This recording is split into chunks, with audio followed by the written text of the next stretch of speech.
Chapter 44, Into the Lion's Den, 4. Takeda's office was spacious and impeccably organized. He gestured Hiroshi to sit at a small meeting table by the window. "Tea or coffee, Kobayashi-kun?" he asked as he himself poured tea from a ceramic pot.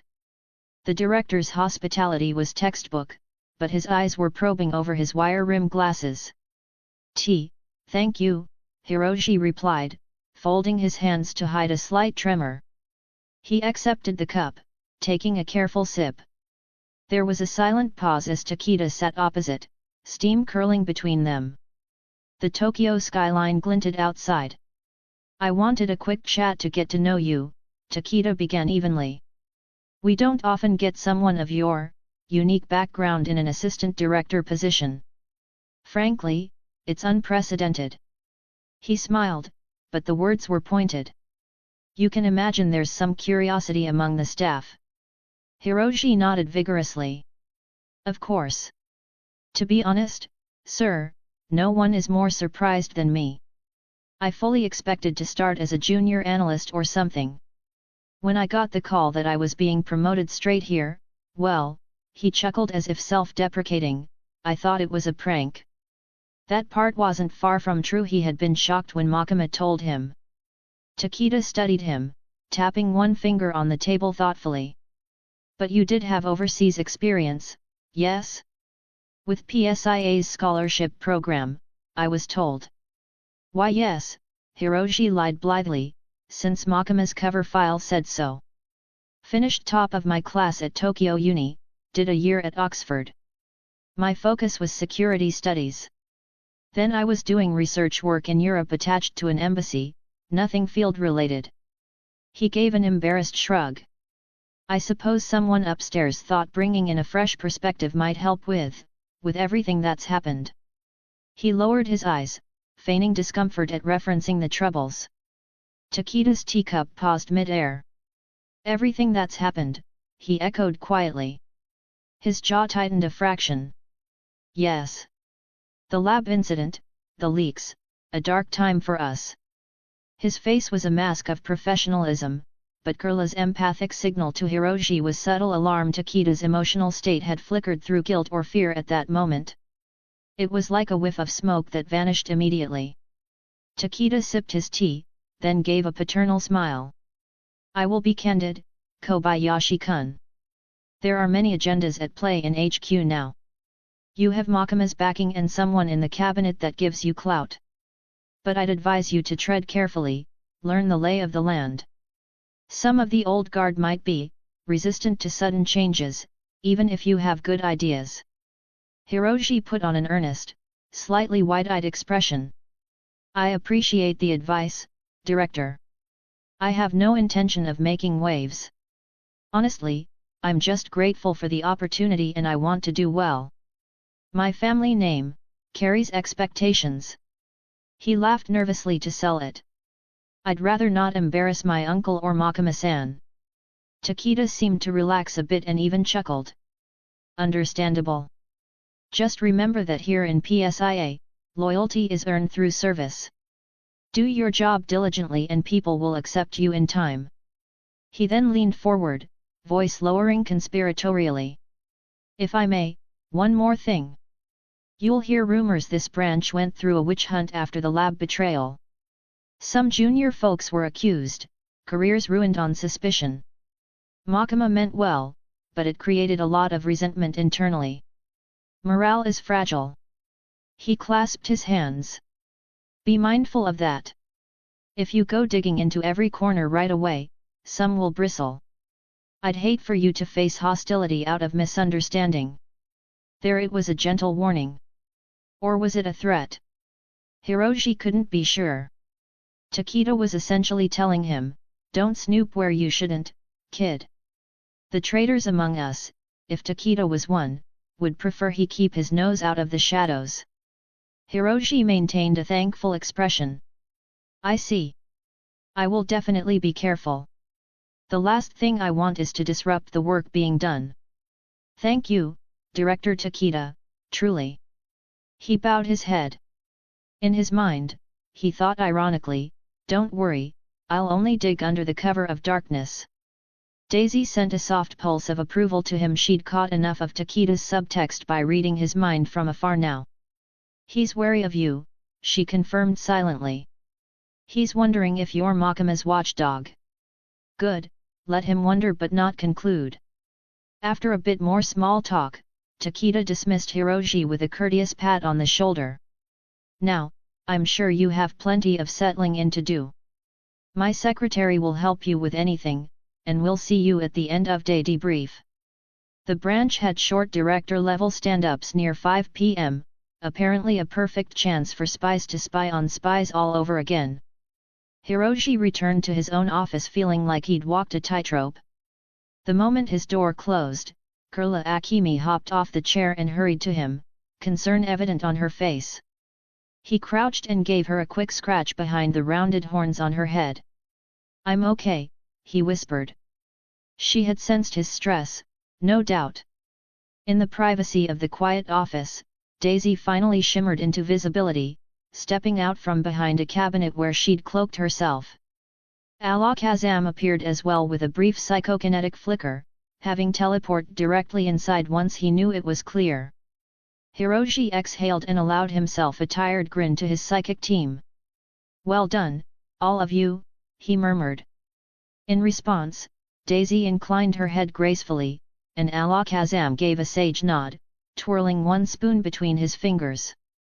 Knock knock. A gentle rapping at the door made Hiroji straighten, and in an instant Daisy and Alakazam vanished again back to hiding, swift as phantoms. Akemi plopped down by Hiroji's feet, pretending to play with a paperclip on the carpet. It was Aki who entered, carrying a stack of files. He wore a charcoal suit and the tiniest earbud, a standard COMM device which Hiroji knew was patched into a secure channel for the team. Sir, Aki said formally, a little loudly, these are the quarterly personnel reports you asked for.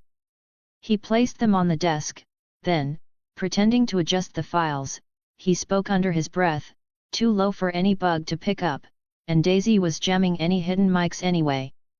First impressions, hero. Hiroji replied at normal volume, flipping open a folder as if reviewing it. Thank you, Hayakawa. I'll review these this afternoon. Then, quieter, we have a lot of maybes. Any issues on your end?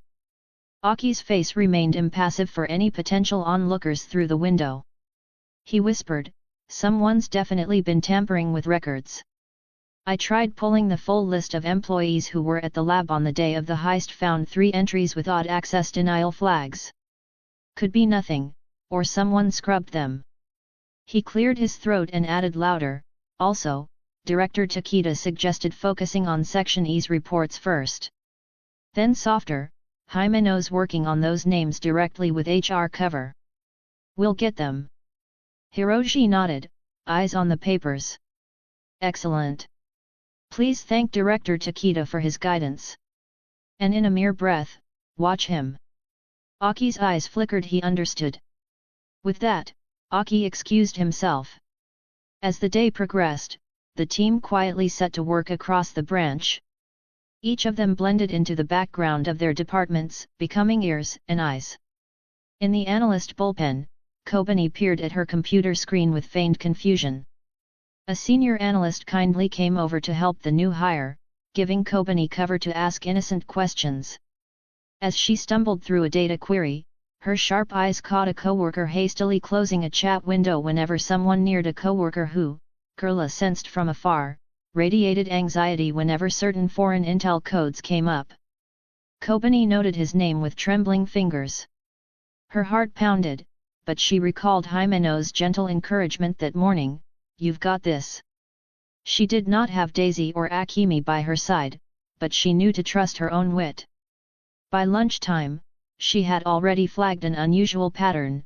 One of the weekly intelligence summaries on the director's desk had discrepancies compared to the raw field reports, something a mole in analysis might manipulate.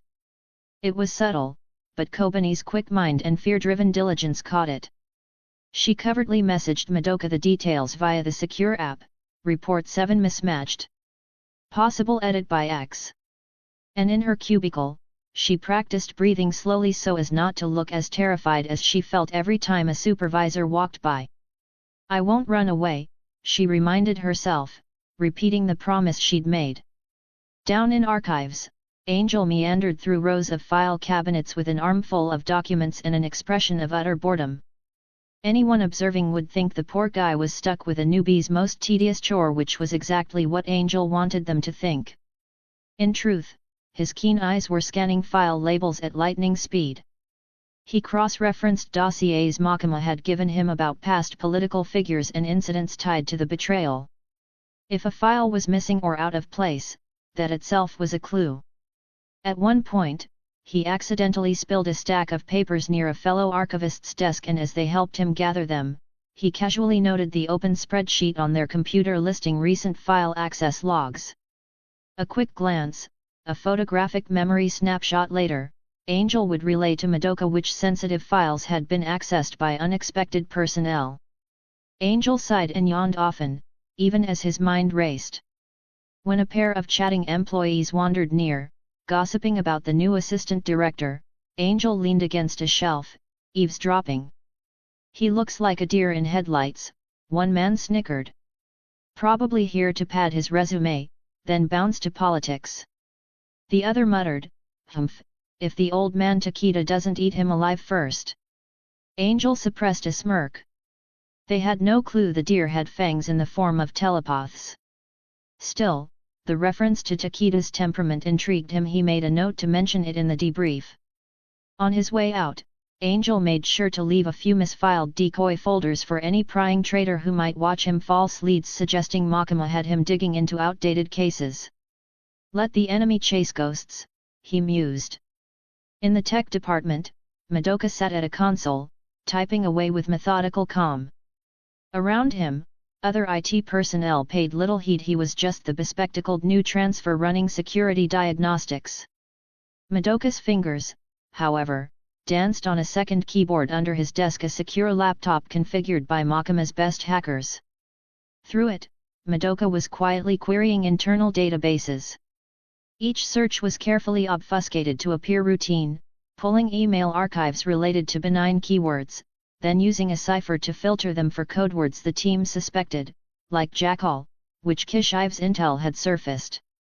Whenever someone passed behind him, Madoka smoothly alt-tabbed to a network diagram on his main screen, the picture of a diligent IT auditor.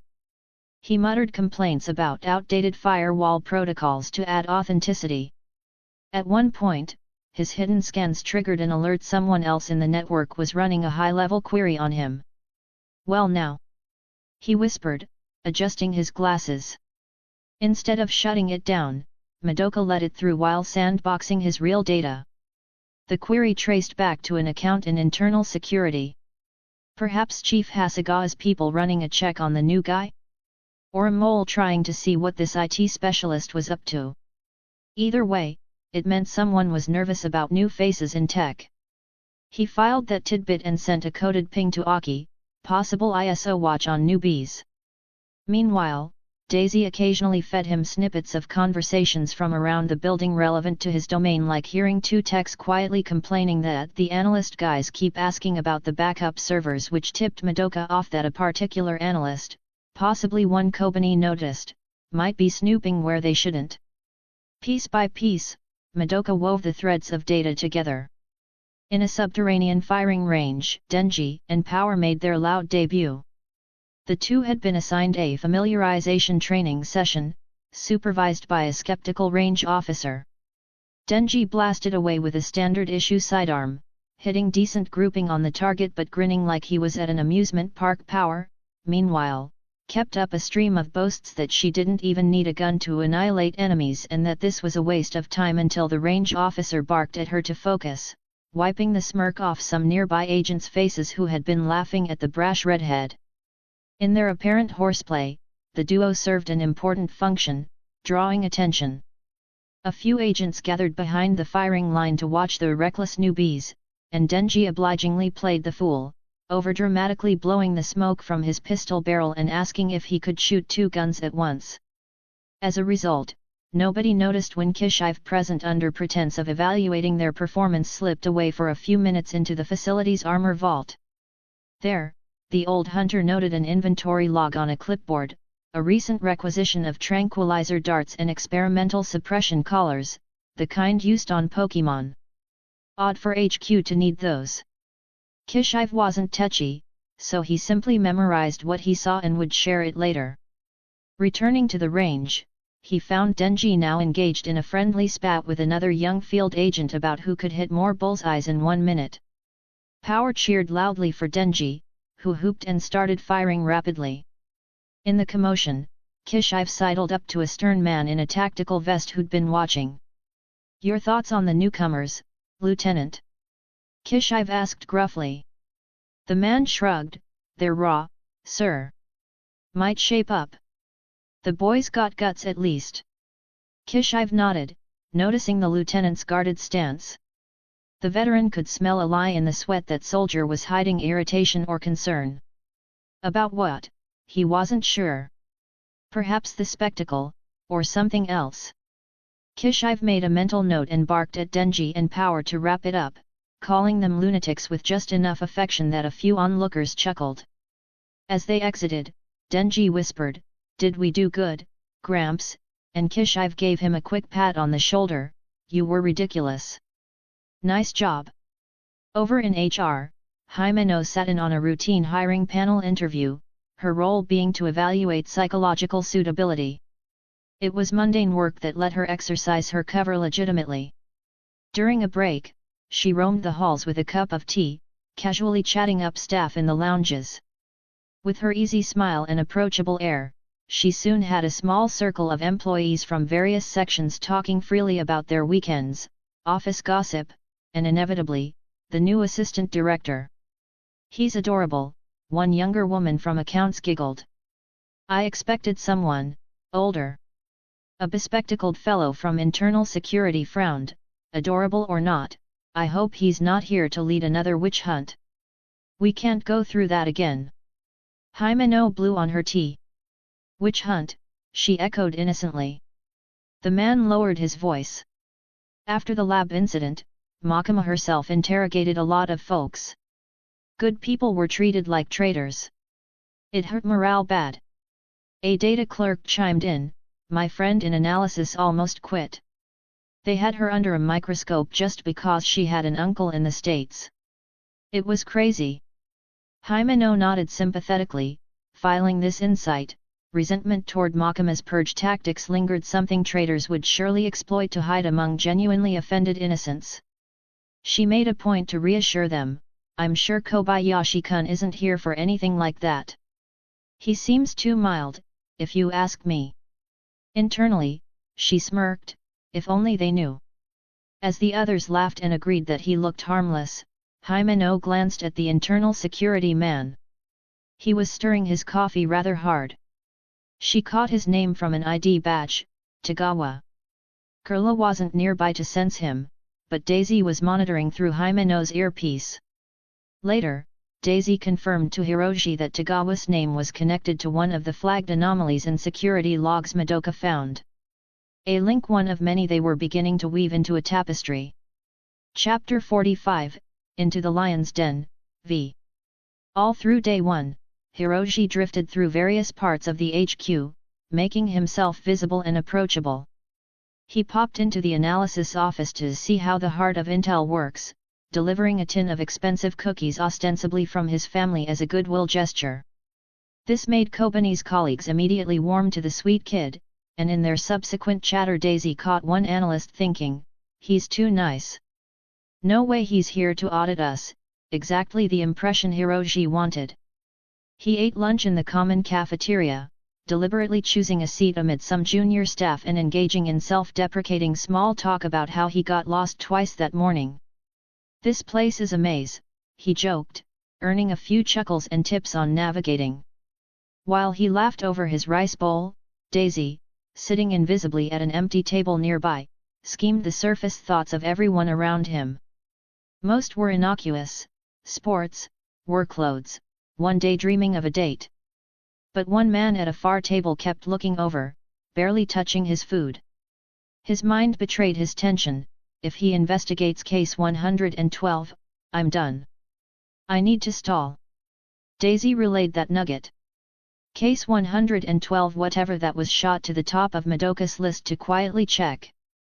Hiroshi also took a mid-afternoon trip down to the parking garage under the pretense of fetching a personal item from Kishive's car, really, to meet Aki and Denji, who were swapping intel from their sections. In a shadowy corner behind a pillar, Denji reported in a low murmur that one of the tactical squad captains had been overly curious about who exactly Denji trained under in South America. I think he was trying to catch me in a lie, Denji said, uncharacteristically serious. I played dumb and just talked about jungle mosquitoes. Aki had encountered something similar. A colleague in internal affairs casually asked if Aki knew why he'd been brought back to Japan. I feigned cluelessness, Aki said. But it felt like he was fishing. Someone within was aware enough to probe the newcomers. They likely suspected Makima might plant loyalists. It was a reminder to tighten their act even more. Hiroshi advised them to stick to their cover stories religiously. Fortunately, Makima had anticipated such scrutiny and made sure their files were impeccable.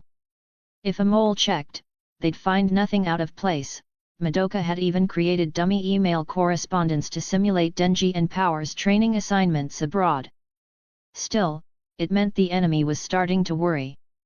As the sun dipped low, painting the windows orange, the team had already gathered a trove of puzzle pieces. PSIA HQ buzzed with its usual end-of-day rhythm, employees powering down computers, a few heading out early, others gearing up for night shifts. The traders among them, however, might be feeling the news tighten without even knowing why.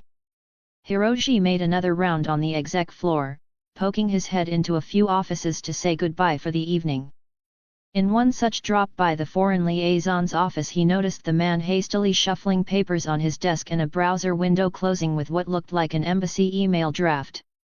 They exchanged pleasantries. The liaison officer was cordial, but his mind. Daisy reported a mantra echoing in it, "Keep cool, keep cool." The man was anxious. Perhaps he planned to report on Hiroshi's arrival to someone overseas tonight. If so, they might have to intercept that. Finally, at 5 p.m., Director Takeda convened the brief wrap-up meeting. It was brief indeed, mostly formalities and a few polite inquiries from Hiroshi about what to expect tomorrow.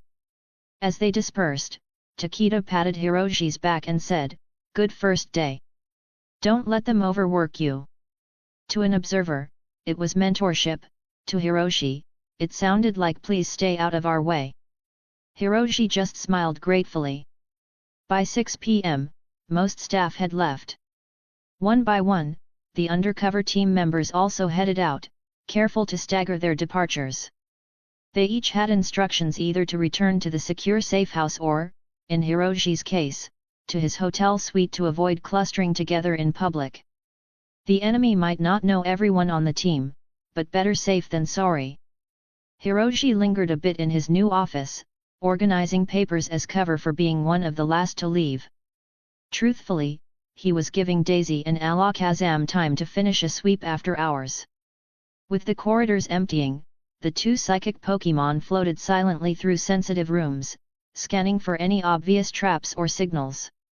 Alakazam hovered by a locked filing cabinet in internal security, eyes glowing as he telekinetically cracked it open for a peek. Inside were dossiers on various agents. He quickly noted one labeled Hayakawa, Aki surveillance initiated with to-date observations. Evidence that Aki indeed was being watched from the moment he arrived.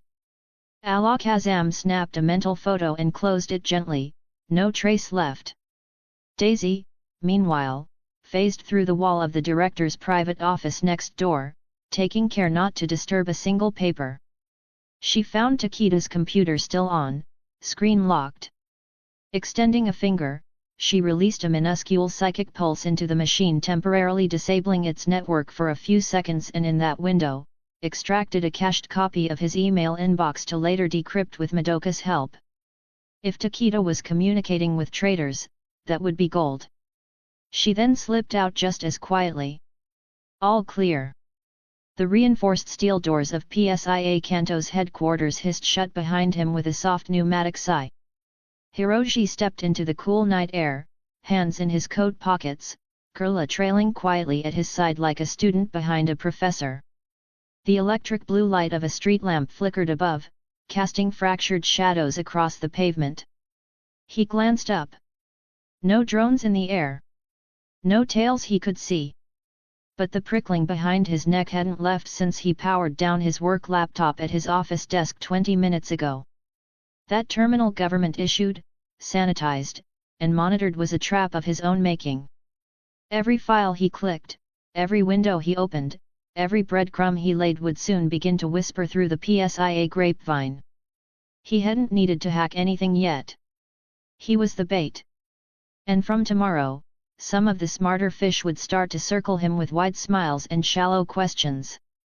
The naive brat assistant director with silver hair, a corporate tie, and no operations record, just a file that said Tokyo University graduate, top of his class, handpicked by Kaguya-sama. He smiled faintly.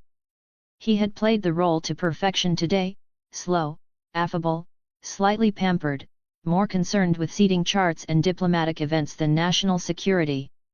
He made sure to look like a paper-shuffling silver spoon hire. And no one questioned it.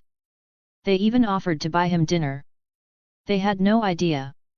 By the time his unmarked car dropped him off at the hotel, Makima arranged a 5-star tower of glass and marble overlooking the Sumida River. He already felt the adrenaline withdrawal. He walked through the lobby, nodding politely to the bowing receptionist who greeted him with a "Welcome back, Kobayashi-sama." He gave his trademark half-smile, the one that said, "Yes, I'm young and rich and you should absolutely underestimate me," and pressed the elevator button with his gloved hand. As the doors closed, he exhaled. Chapter 46, Pokémon Pandemonium. Room 62F, Hiroshi's private suite. He stepped into his temporary home, eyes scanning the room like muscle memory. The moment the door sealed behind him, his mask dropped. "Clear," he muttered. Akemi the Kurla immediately shimmered out of her passive stance and twirled forward into the living room, skipping over the thick rug with a delighted hum. She was the only Pokémon allowed with him in public for now. The rest had stayed inside, out of sight, for obvious reasons. And now, they were out. Reisha was sprawled across the long sectional sofa, his tail lazily flicking through the TV remote. Charmeleon was digging through the mini fridge again. Hiroshi noted the ketchup bottle was once again suspiciously missing. Melodic's serpentine body trailed from the bathroom, water soaking into the pristine hotel carpet, and Dragonair was floating beside her, both of them glittering with the remnants of bath oils and foam. Swablu was hanging from the ceiling light fixture, upside down like a feathered lampshade. Hiroshi froze at the scene. "I've been gone 14 hours. Melodic cooed innocently, Milu, blinking her long lashes. Dragonair chirped and snaked behind her like a guilty accomplice. "The bath, why does it smell like lavender, berries, and citrus shampoo?" A soft crash echoed from the bathroom. Bottles were strewn across the stone floor. The mirror fogged with leftover steam. "I leave you unsupervised once and you turn my luxury bathroom into a private spa." Reisha popped up on the couch and crossed his arms. Rai. Translation: I had nothing to do with this. "Sure you didn't," Hiroshi deadpanned, walking toward the fridge. He opened it. "Where's the ketchup?" The fridge blinked. Empty. Not a single condiment survived. Reisha gave him the biggest, most suspicious wide-eyed expression imaginable. "You're the only one who dips poffins in ketchup." Reisha slowly, cautiously, stepped behind the curtain of the sofa. Hiroshi sighed and let the fridge close. He turned back and released Laren. The heavy metal beast materialized with a loud clang as his armored feet hit the polished wood flooring. "Lilai. Yeah, I missed you too," Hiroshi muttered, scratching between Laren's horns. "But you're staying off the hardwood. You left dense last time." He pointed toward the rug area. Laren grumbled and trundled obediently toward the soft zone, claws tapping with every step. The others Ivysaur, Wartortle, and Charmeleon poked their heads out from behind the sofa, forming a loose triangle around him. Don't start. Char. Soar. Tortle. You're all hungry again? I just stocked snacks this morning. Rayisha peeked out, shrugged. You ate all the poke puffs already. Charmeleon rubbed his belly theatrically and collapsed onto a pillow. Unbelievable. Hiroshi walked to the intercom. Room service, he muttered. Yes, Kobayashi. Deluxe plate. Triple order. No onions. Extra ketchup. The reply was quick, yes, Kobayashi-sama. ETA 20 minutes. He clicked it off and turned to the mayhem. This is supposed to be a safe house, not a playground. Swablu drifted down and landed on his head like a feathered hat. Yet. I'm aware I let this happen. Alakazam appeared beside him without warning, spoon levitating, eyes glowing faintly. Did you find anything? Alakazam tilted his head, then sent a stream of thoughts. Security logs from the agency had been copied. Phone data and conversation snippets scrubbed cleanly. One potential handler name redacted but with a Shinomiya contractor badge had pinged the floor Hiroshi's office sat on. Good. That confirms it. They're starting to sniff. Alakazam hovered to the desk and began preparing the encryption key relay to back up the data in an off-grid capsule. Hiroshi moved past him and sat down on the plush bed, boots off, shirt untucked. I can't afford a mistake tomorrow, he muttered to himself. They've started to notice. Melodic slithered by the foot of the bed and curled around, humming softly. Dragonair tucked in behind her. Chapter 47, Overgrown Gate and Hidden Garden. Ichigo maneuvered his car onto the gravel shoulder and killed the engine. Weeds brushed the doors as he and Miyako stepped out. The late afternoon light cast long shadows over the Hoshino residence's front yard, turning the overgrowth into a tangle of silhouettes. An old wooden gate, paint peeling and hinges rusted, loomed before them. Miyako pressed a hand against it and pushed. The gate yielded with a drawn-out creak, loud enough to startle a napping pigeon if any were hiding in the thicket. The wooden gate let out a long, agonized creak as Ichigo nudged it open with his shoulder. Miyako winced slightly, chuckling as she adjusted her silk scarf against the chill breeze that ruffled their hair. I swear, that sound gets louder every time. You think AI ever considered just fixing it? Her voice was playful, but something careful flickered in her eyes, like she understood exactly why AI hadn't.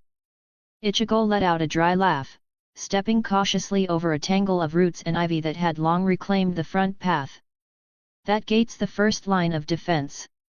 Paparazzi might be fearless, but not even they want burglary charges just to get a photo.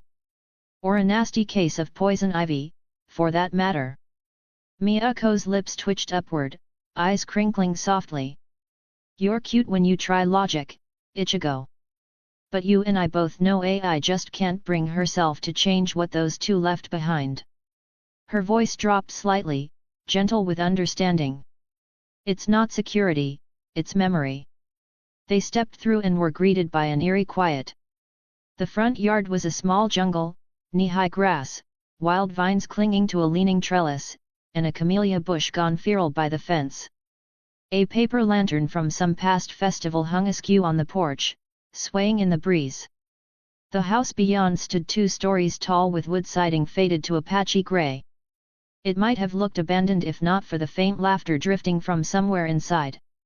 Ichigo glanced sideways, his expression unreadable as they stepped carefully through the garden jungle that masqueraded as the front yard. Yet, maybe, he conceded quietly, a tenderness breaking through his gruff demeanor.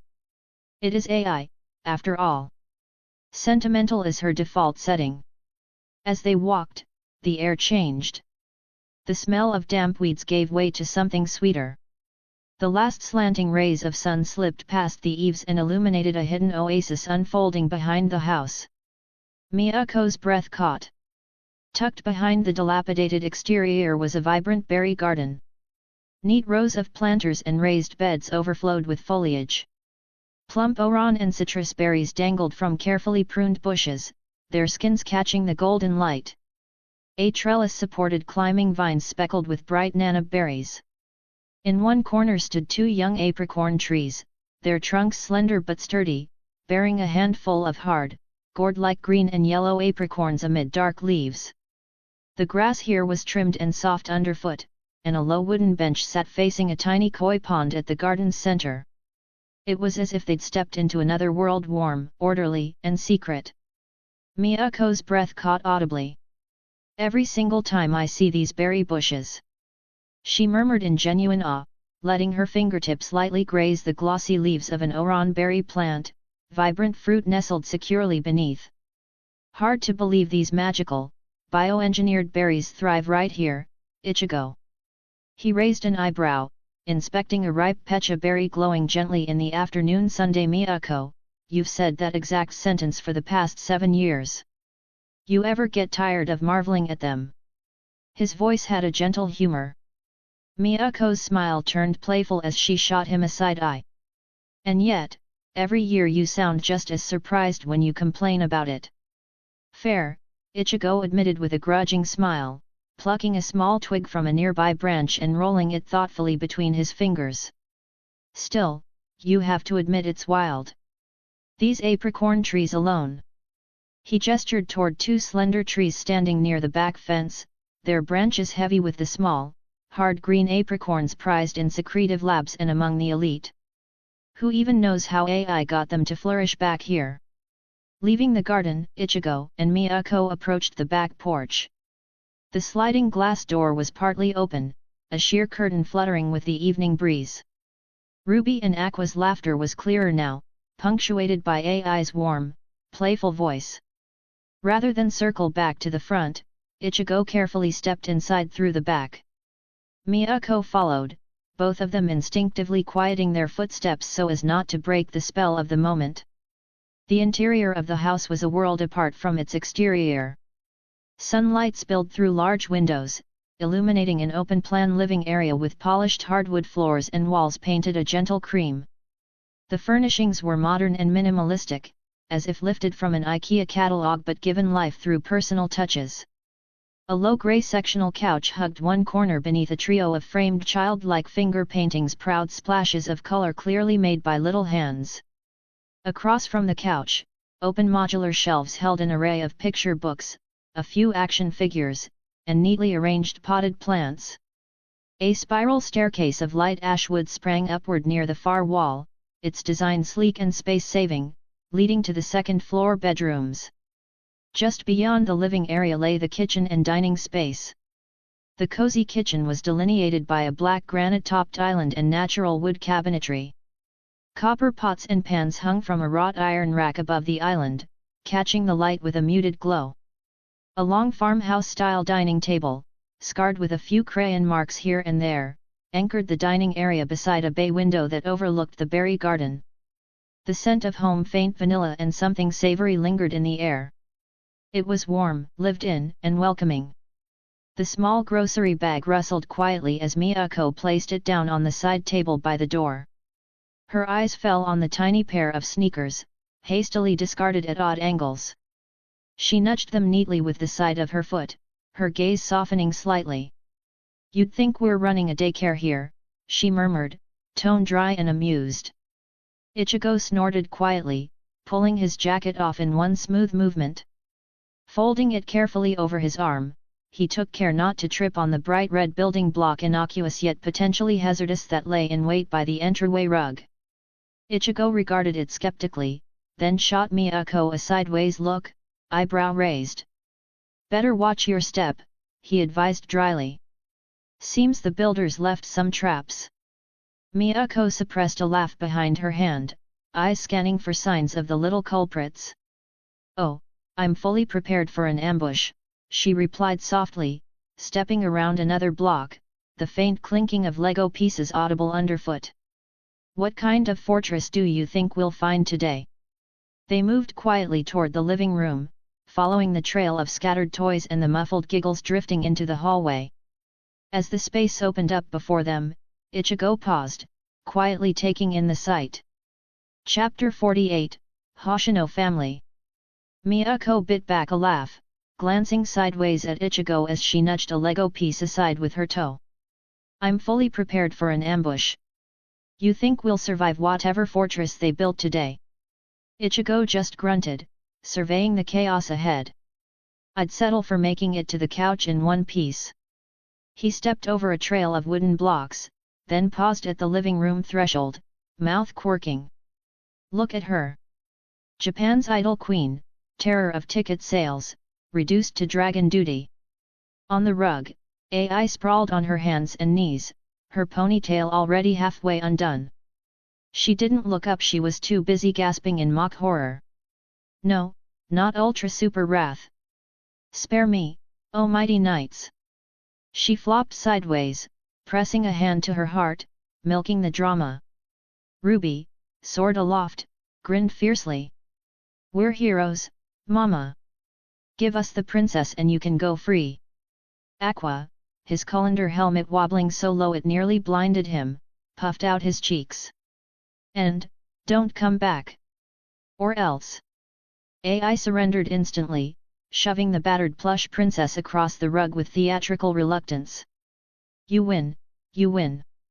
Just take her, I beg you. Ruby snatched the doll and twirled, cape flying. Victory for Ruby and Aqua. She threw her arms up in triumph, silver hair glinting in the sunlight from the garden window. Aqua, abandoning the helmet, barreled into Ai for a fierce hug. We did it, mama. Ichigo cleared his throat, unable to hide the small smile in his eyes. Well, good thing we showed up. Would have been a shame to miss the dragon's defeat. He glanced at Ruby, Mock's turn. You're getting strong. What's your secret? Ruby, still half out of breath, beamed. Garden berries. Mama says they make us invincible. Ichigo bent to scoop her up, grunting dramatically. Invincible, hey? Maybe lay off the citrus for a bit. You'll be tossing me out the window next. Ruby giggled and wrapped her arms around his neck. Don't worry, I'll save you from the dragons next time. Aqua, meanwhile, approached Miyako with exaggerated politeness, offering a formal bow. Hello, Miyako-san. Miyako ruffled his hair, lips twitching. Hello yourself, Sir Aqua. Do you ever take a day off from being so serious? Aqua gave her a long, considering look, then replied flatly, not around Ruby. That got a real laugh from both adults. Ai pushed herself to her feet, rubbing her lower back with a weary sigh. Next time I'm negotiating overtime pay, she muttered. She shot Ichigo a tired, lopsided grin. Sorry for the disaster zone. You'd think Tokyo Dome would be the exhausting part, but... Ichigo cut her off, still holding Ruby. I'll take a berry-fueled hurricane over a screaming crowd any day. You do all this, then you go and sell out the dome. Don't you ever get tired? Ai dropped onto the couch, stretching her legs with a sigh. Constantly. But the kids don't accept sold-out Tokyo Dome as an excuse to skip playtime. Ruby piped up from Ichigo's arms, Mama promised to play dragon after breakfast. Miyako brushed a few strands of hair away from Ruby's face, examining the girl with feigned scrutiny. And you, miss, have you been keeping your mom out of trouble? Ruby gave a very serious nod, her twin tails bobbing. Mommy was silly today, she put salt in her coffee, she reported matter-of-factly. Over Ruby's shoulder, Ai groaned and covered her face with one hand. One time. I did that one time, and you two will never let me live it down, Ai lamented, her voice carrying a playful exasperation. She sat up on the rug, stretching her legs out from under her. A few building blocks tumbled off her lap where they'd been resting. In my defense, I was very sleep-deprived this morning. Miyako eyed Ai with gentle concern. Did you sleep at all? Or just keep the costume on and come straight home? Ai snorted. I slept, eventually. It's the mornings that kill me. Fans are easier than these two. She nodded at her twins, who had already begun plotting their next game on the rug. At least fans don't try to feed me mud pies. Aqua, overhearing, looked offended. That wasn't mud, it was garden herbs. Ruby nodded in earnest, Aqua's special recipe. Only a little dirt. AI rose slowly from the rug, dusting off her knees with a gentle sigh. She offered an apologetic look toward Ichigo and Miyako. Sorry about the mess, she said lightly. You'd think after Tokyo Dome I'd be exhausted, but clearly you haven't spent enough time wrangling 4-year-olds. Ichigo smirked, setting Ruby back down so the girl could run off to retrieve her fallen colander. Sleep deprived, hey? Wonder why that could be, he said. He gave AI a once-over. She was dressed in casual home clothes, a loose lilac sweatshirt sliding off one shoulder and a pair of black leggings. Comfortable, practical. Still, he could see the faint shadows under her eyes, the kind that even AI's natural vivacity couldn't completely hide. Last night had no doubt been a late one for her, after the big show. AI met Ichigo's gaze and shrugged, a half-smile playing on her lips. Late night, she admitted. And an early morning with these two. She gestured at the twins, who were now excitedly showing Miyako the block fortress they'd constructed. Ruby was explaining how it was both a castle and a spaceship, it can fly to the moon and have tea parties, while Aqua reaffixed his makeshift cape, chiming in with sound effects. Miyako listened attentively to the children's babbling, her face the picture of gentle delight. She responded with gasps and wows at all the right moments, utterly charming the kids. In between, she shot AI a sympathetic look. I'm amazed you have any energy left at all, AI, she said. Performing at Tokyo Dome and then coming home to play dragons first thing in the morning?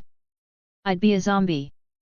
AI pushed herself up off the rug, grabbing hold of the arm of the couch for support. Oh, I am a zombie, she quipped dryly, rolling her shoulders to work out a kink. I just happen to be a very good-looking zombie, so no one notices. She flashed a cheeky grin, which widened when Ichigo snorted and Miyako burst into laughter. Ruby, hearing the word, immediately bounced over. Mama's a zombie, she echoed, eyes wide with glee. Braians. Aqua joined in without missing a beat, doing a goofy zombie walk with arms outstretched toward Ichigo's leg. Ichigo pretended to be terrified, backing away in dramatic fear. Ack zombies! Save me, Miyako, he cried. Miyako played along, scooping up Ruby as if rescuing her. Don't worry, I've got one, she said, peppering Ruby's cheek with playful kisses until the girl shrieked with laughter. AI watched the scene fondly, arms crossed loosely over her chest. In moments like this, AI's guard was completely down. Gone was the poised national idol or the rising actress, in her place was just a young mother relishing a rare afternoon of simple joys. As the zombie attack dissolved back into giggles, AI motioned toward the couch. Come on, everyone. Let's sit for a bit before these two start planning their next adventure, she said. Ruby wriggled out of Miyako's arms and made a beeline for the couch, claiming the center spot. Aqua abandoned his zombie act and clambered up next to his sister, not to be outdone. Ichigo settled into the armchair beside them, while Miyako perched on the sofa's other end, smoothing her skirt. AI plopped down beside Ruby, who immediately curled against her mother's side with a content sigh. Aqua, not wanting to miss out, leaned against AI's other side, twirling the end of her ponytail absent-mindedly around his small fingers. Ichigo leaned forward, elbows on his knees, and surveyed the cozy domestic scene with a satisfied nod. Not bad for a supposed haunted house, he remarked. Cozy rug, happy kids, and no zombies in sight now. AI chuckled softly. The zombies clocked out early today. Union rules. Miyako laughed at that, shaking her head. Even off stage, you've got great lines, she said. You sure you're not scripting these moments in advance, AI-chan? AI raised an eyebrow mischievously. Who, me?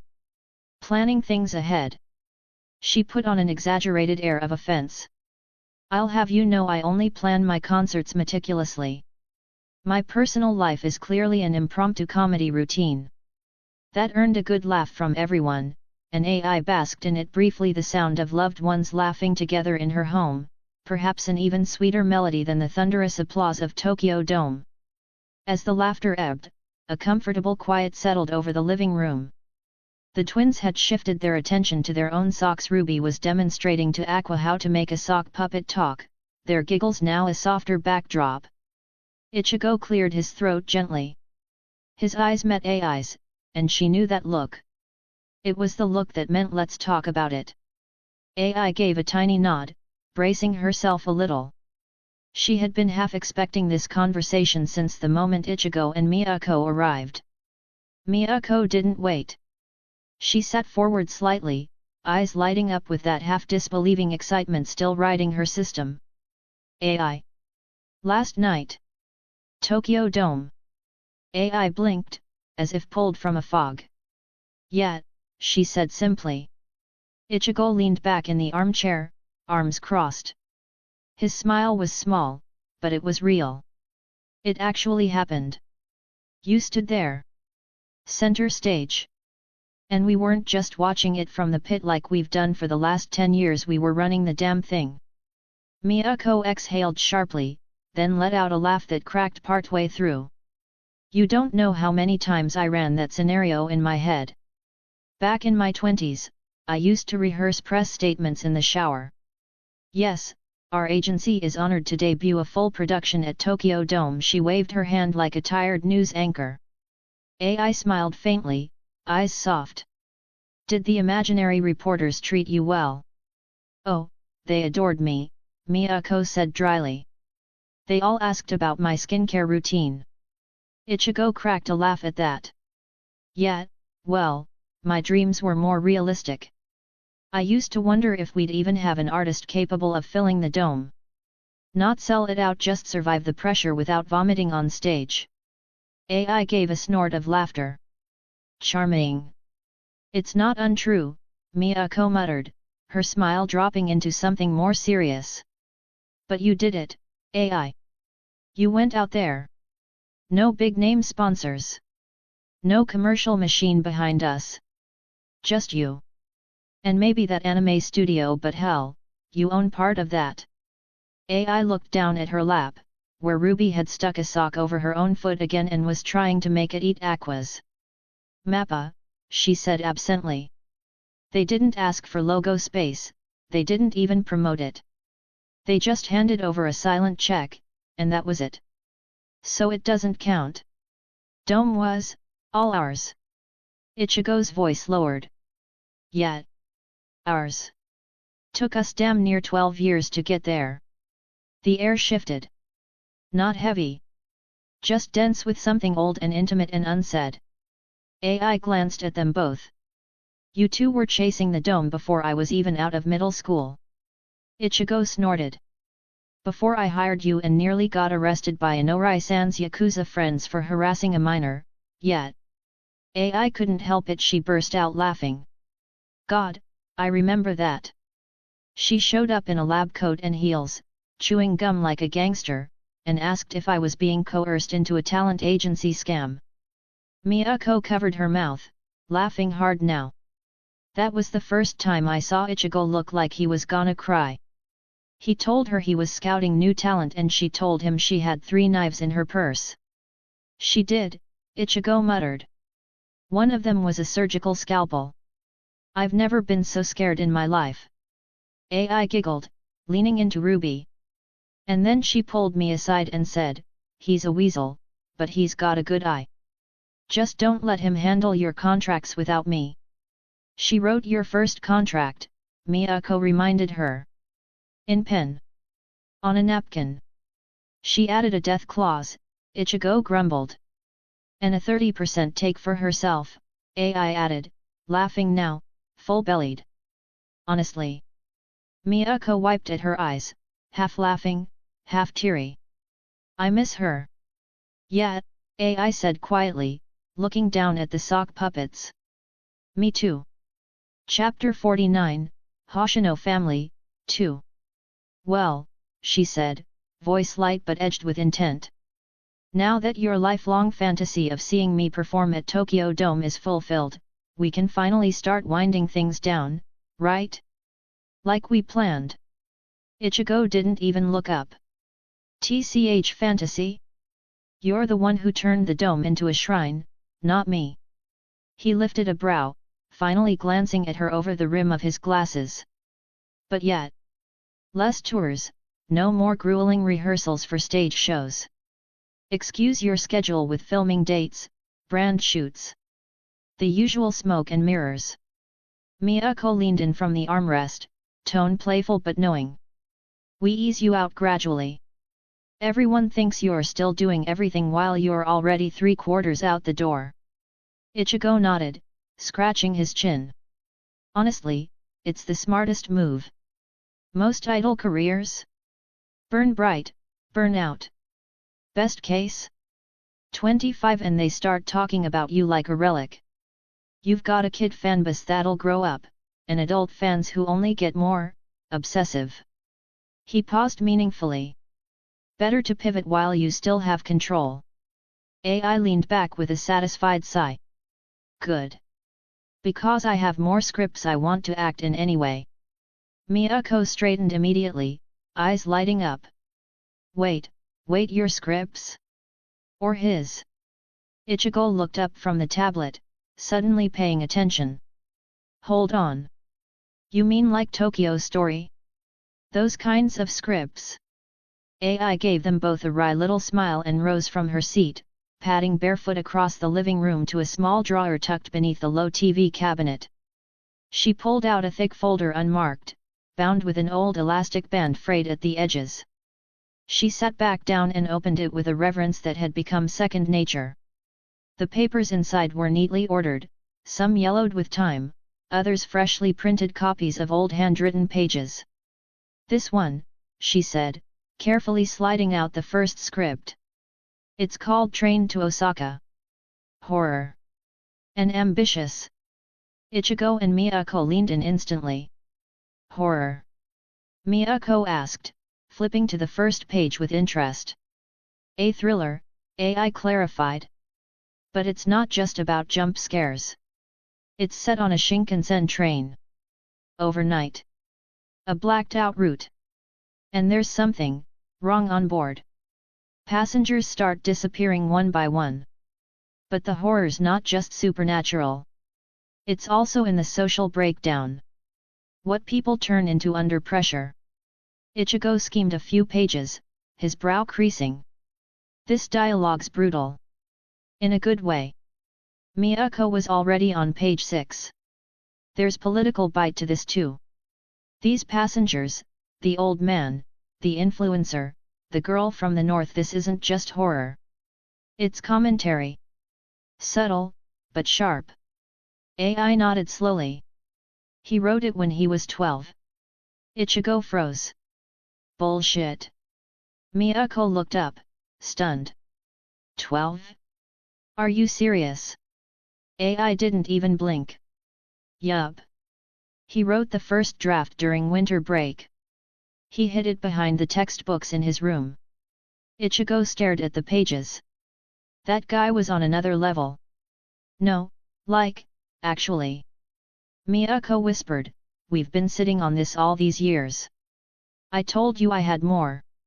AI gave them a sidelong look, like she was enjoying their shock just a little too much. You're lucky I'm generous enough to share. Ichigo exhaled sharply and dropped back onto the couch, rubbing the back of his neck.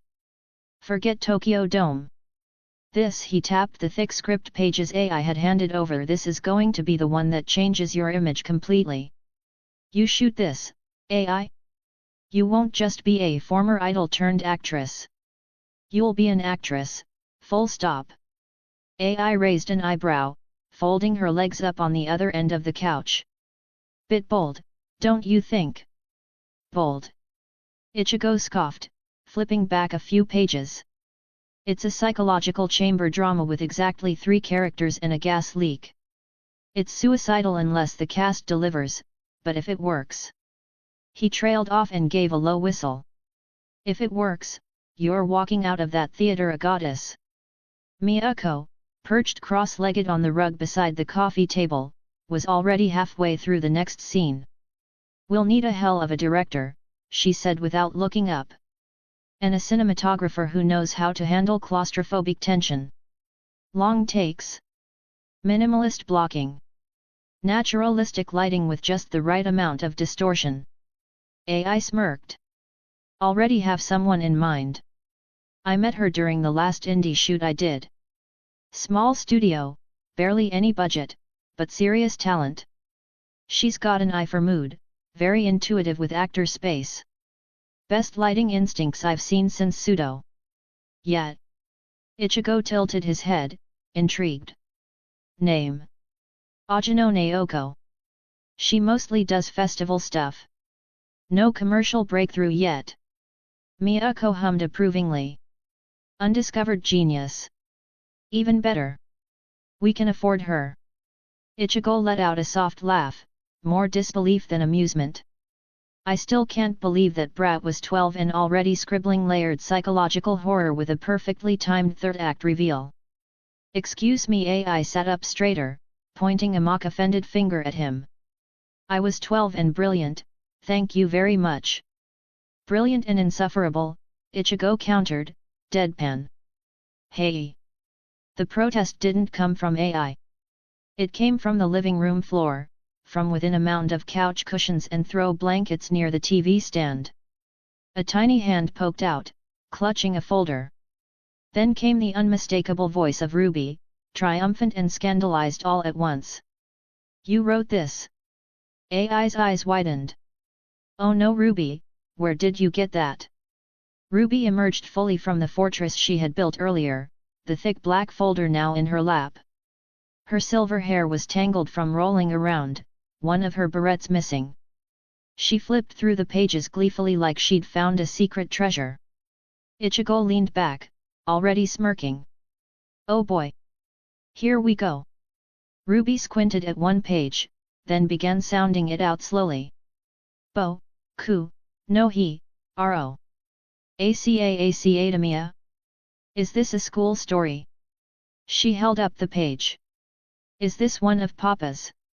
AI groaned audibly, dropping her face into her hands. Ruby. That's a story draft. A rough one. For manga.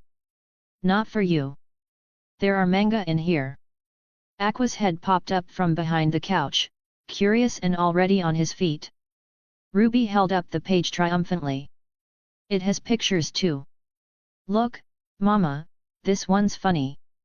The drawing's kind of bad though. AI buried her face further. Those were thumbnails. Drafts. Of manga I was trying to draw based on your Papa's story he wrote. I never finished it. Aqua plopped down next to Ruby and snatched the page, flipping it over. Wait, this is another shounen story. His eyes lit up. There are barely any shounen mangas since Shinjiki no Kyojin. That one revolutionized everything. Before that, the shounen genre was dead like, extinct. No work in that style for 2 whole decades. AI peeked through her fingers. How do you even know that? Mama, Aqua said solemnly, you voice-acted Mikasa. We've read all the interviews. And I saw the document of you receiving royalties and commission from the work sold. Papa was co-author along with the main manga artist who drew the manga. AI groaned and corrected him with a sigh. Is co-author. Present tense, Aqua. Miyako, without looking up, shoved Ichigo lightly in the arm. He flinched slightly, and she gave him a meaningful side-eye. They both knew. AI still hadn't accepted it. 5 years gone, and she still spoke of Hiroji like he'd walk through the door any day now. Even the banks had closed his accounts, transferring everything to AI as the sole living beneficiary. Inorai-san, too, was long presumed dead. Ichigo made a sputtering sound into his tea. I still can't get used to how a couple of 4-year-olds talk like critics from Anime Age magazine. And they can read contracts now? Seriously. They inherited his intelligence and my beauty and cuteness, after all, AI said, switching instantly into faux idol mode. She posed, putting her hands to her cheeks and fluttering her lashes. Teehee, my perfect little kids. Miyako rolled her eyes and snorted. You're insufferable. I try, AI said proudly. Aqua was still deep in the BNHA pages. Look, Ruby. This porcupine guy Bakugo, he's scowling. Is he the bad guy? Day, Ruby said, nudging him. He yells at everyone. No wait, Aqua flipped another page. It says here that the quirkless guy, Midoriya, runs to save him from some slimy villain even though Bakugo bullied him. That's kinda cool, actually. Classic shounen rival arc, Ruby nodded sagely. I like the slime villain. He's all goopy. AI tried reaching for the folder. Okay, time to give Mama back her early embarrassing writing career. No! Ruby shrieked, clutching it to her chest like a national treasure.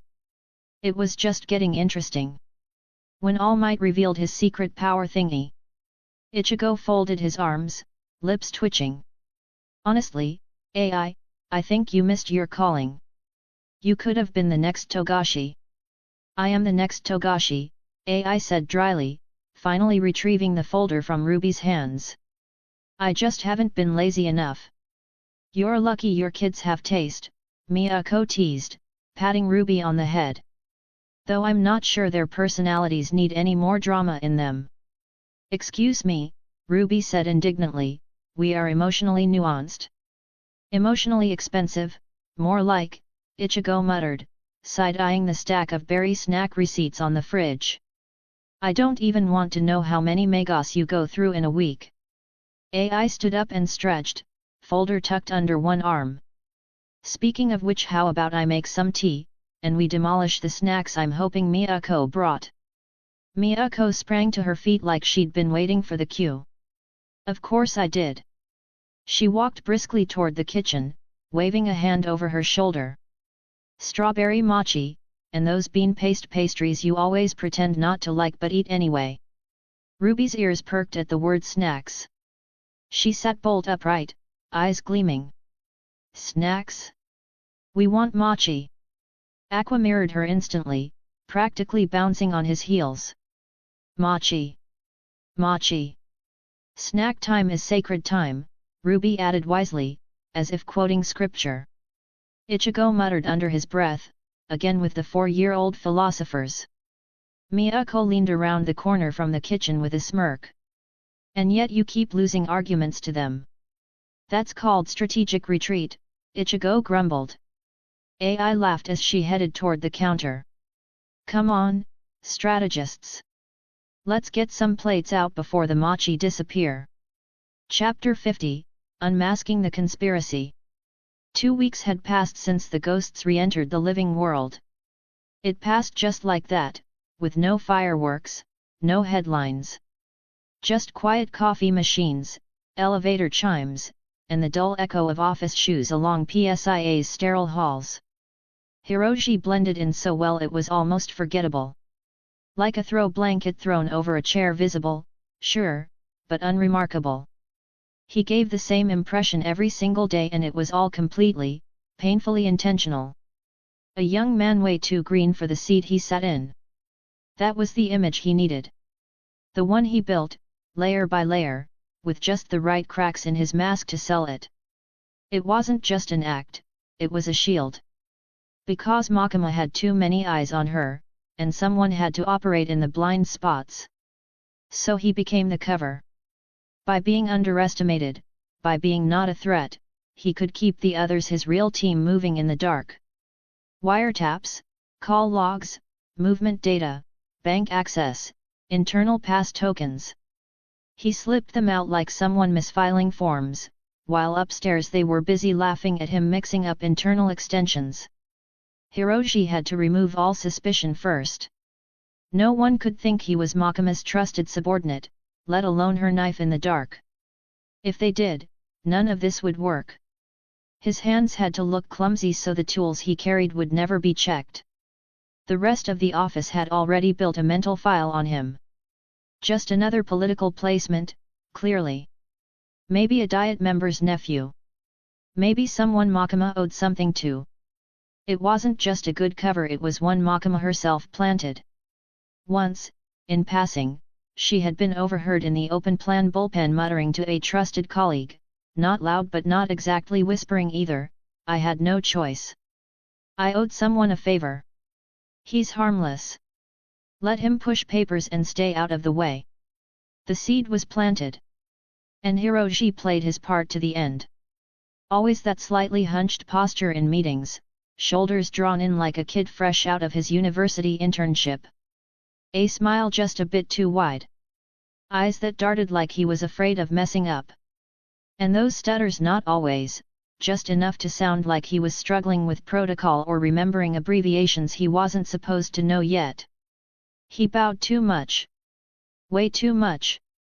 Even to people technically below him in the hierarchy. Division heads, floor managers, hell, even the janitor on 4F. And he asked for help all the time. Which document to sign, which seal to use, what shortcut opened the secure email client. The kind of boss who depended on everyone around him like a little brother trying to manage the family shop. A complete non-threat. They called him harmless. Behind his back, of course, but sometimes not even trying too hard to whisper. Some of them pitied him. A senior officer from the Analysis Bureau once left a neat little note on his desk, handwritten in blue ink on squared PSIA letterhead. It read, "Don't worry, you'll get the hang of it." There was even a smiley face. Someone else in the strategy team whispered that Hiroshi was Makima's failed golden boy, a prodigy she'd tried to groom, who flopped so hard it turned into an office joke. The story went around that he had passed the entrance exams by fluke or favor, and now Makima couldn't fire him because it'd be too awkward. Like a failed project shoved in the corner of the office where no one had the heart to throw it away. And Takeda, the Kanto branch chief who was now secretly under Makima's watch, believed every second of it. To him, Hiroshi was just another unfortunate name pulled up through some behind-the-scenes string-pulling, probably hand-fed to Makima by the Prime Minister himself. A clueless greenhorn, pretty face, not much else. Maybe even a political favor she had to repay. People whispered worse that Makima was the Prime Minister's mistress, that he was grooming her for something higher, that this entire administrative stunt was just their power play. None of them could figure out how she climbed so fast otherwise. Because Makima hadn't just been promoted, she'd leapfrogged. She skipped past men with 3 decades of war rooms and intelligence desks behind them. Men who once shook hands with CIA brass, who had lunch in Shanghai with ghost diplomats, who signed off on black ops nobody ever heard of. And now this 30-something woman with cold eyes and no faction, not LDP, not MOJ, not even the old guard of PSIA, was sitting at the very top of Japan's intelligence network, with no alliances except one, the Prime Minister himself. No one liked that. And they liked her pet project even less. The brat assistant director with the soft face and empty resume. So of course they tested him. Takeda, especially. Always with that rehearsed, friendly smile, pretending to be the wise old mentor. Calling him Hiroshi-kun a little too often. Handing over draft documents marked confidential internal eyes only and urging him to take initiative and show some leadership. Once, Takeda gave Hiroshi an older, complex proposal on regional surveillance revisions and said something like, "Why don't you walk this into Makima's office? She might respect you more if you stop hiding behind her skirt." It was always like that. These people didn't see Hiroshi as a threat. At worst, they thought he was a plant. A spy Makima had placed there to snoop on them, which, in fairness, he was, but they couldn't prove anything. That Makima once ran intelligence in Kanto. That she was smarter than she looked. But they'd underestimated her. Underestimated both of them. So Makima leaned in. She gave Hiroji more power. Not just covert, but visible. She even let him carry her latest reform draft into the building, an internal shake-up plan she'd been quietly fine-tuning for months. Hiroji signed it as the initiator. On paper, it looked like his idea. No one would think otherwise. It was a masterstroke. And the bait worked. The moment Takeda got wind of the reforms, a direct shift of power from veteran chiefs to the Director General's oversight, he called Hiroji into his office with that same smooth, oily grin and said, "I think you're moving a little fast, son. But I respect the enthusiasm. Let's polish this up together." Next thing Hiroji knew, Takeda had stapled a pile of minor addendums to the proposal. Bureaucratic fluff. Oversight committees that would rubber stamp everything back to status quo. Loopholes that made the Director General toothless. Enough red tape to choke a horse. Then he casually suggested Hiroji present the package at the weekly round table with all the division heads. "Good experience for you," Takeda said, smiling just a bit too wide. "Makima-san will be proud." Hiroji nodded like a clueless intern. Then, on the day of the meeting, he simply didn't bring it. He showed up late, papers out of order, mumbled an excuse about printer errors, and never mentioned the reform again. The original draft went into his bottom drawer. No updates. No explanation. Nothing. And Takeda, watching from across the table, leaning back in his chair with arms crossed, took the bait. He saw it as confirmation. That Makima's pawn was useless. That maybe even he'd turned. That the Director General had lost her edge, her grip, her men. The little whisper campaign started by a few jealous officers now had fuel. She's slipping, her reforms are dead, even her assistants not listening to her. But what really sealed the illusion was Hiroji's patience. He endured it all, the jabs, the disrespect, the subtle humiliation without ever lashing back. Chapter 51, Unmasking the Conspiracy, 2. He let the higher UPS talk down to him during briefings, cutting him off mid-sentence to explain things he already knew 10 times over. He let his subordinates dump work on his desk, then complain when he didn't finish it fast enough. When things went wrong, people blamed him reflexively, the new guy, the kid. They shouted at him, slammed documents onto his desk, sneered at his tie being crooked, told him to get coffee if he wasn't doing anything useful. And Hiroji always apologized. Always. He'd bow with that same apologetic smile and say things like, "I'll do better next time," or "Thank you for pointing that out." People mistook it for weakness. They didn't know his kind of patience could break cities. Behind closed doors, they laughed. Makima's golden boy can't even run a printer. They mocked him. Dismissed him. Even those who felt bad, the junior officers who apologized for yelling at him, didn't mean it. They just didn't want to get in trouble. Even Makima took her hits. The reform being buried made her look powerless. The political opposition, always eager to take shots, whispered that her plans had failed. That she didn't have the support she claimed. That her new assistant was going rogue. She pretended not to notice. In public meetings, her smile was thinner. She didn't defend Hiroji. Didn't shield him. She let the narrative slide. And why not? The humiliation of Makima. The stalling of her reforms. The rumors that even her own people were slipping away. It was exactly what they wanted. A pressure cooker for the rot to bubble up and show its face. Give the traitors time to breathe, get comfortable, and think they'd won. Just a little longer. That's all they needed. Saturday morning, hotel safe house suite. Hiroji Kobayashi stood by the floor-to-ceiling window of his hotel suite, watching the Saturday dawn break over Tokyo's skyline. Saturday, a day off from work for the whole team. 5 days had passed since operation. Indefinite stay began. 14 days of living a double life inside the PSIA Kanto branch.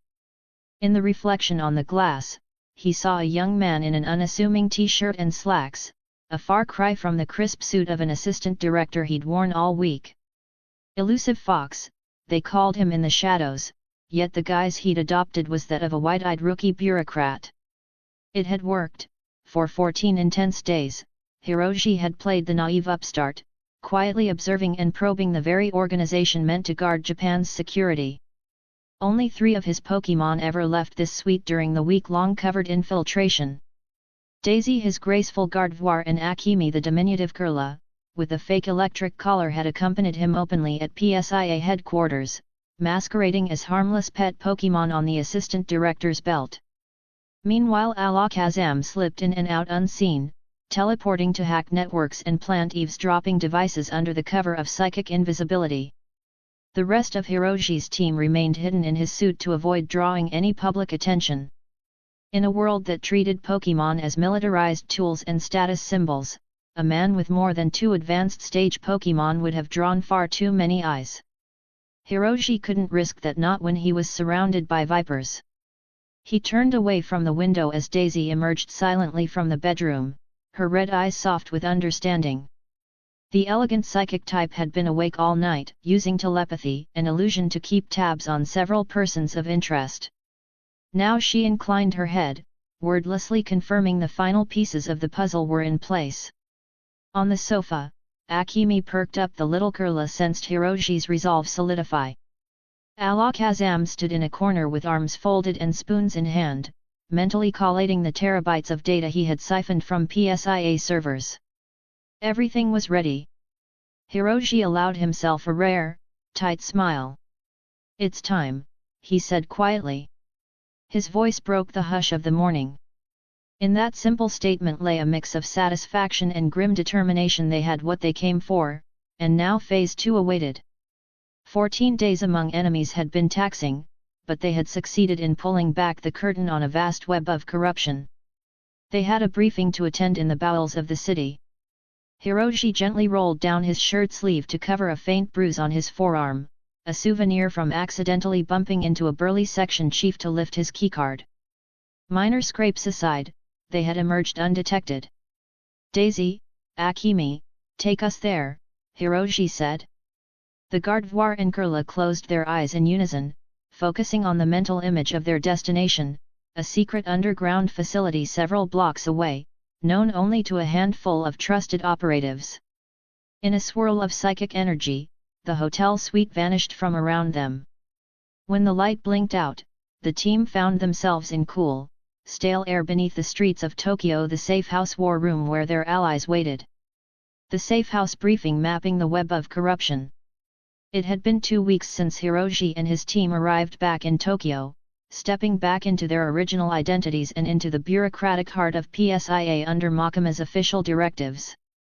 They were no longer the hidden blades operating abroad. Now they had a new, far subtler battlefield, the sterile offices and buzzing corridors of PSIA's Kanto branch. To everyone else, Hiroshi Kobayashi appeared every inch the naive assistant director, appointed through sheer nepotism, a greenhorn whose clumsy charm and fumbling inexperience made him seem utterly harmless, a political pawn for Makama's agenda.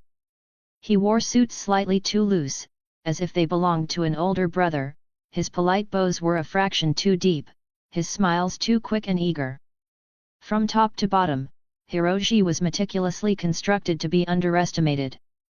Behind his carefully curated persona, however, Hiroshi's mind raced like a veteran operative. Every word he uttered, every friendly gesture and supposed mistake, was deliberate. Even his apparent lack of experience was a finely calibrated weapon.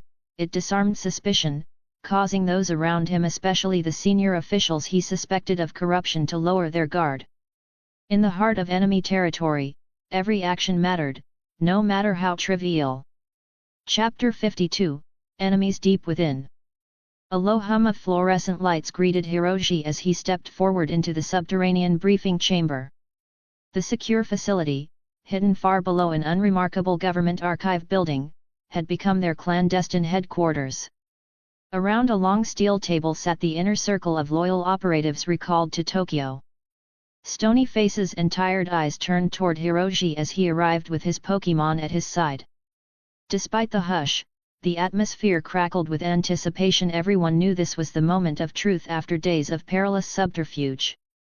At the head of the table stood Kishive, arms crossed and one foot tapping impatiently. The scarred veteran gave Hiroshi a curt nod of greeting.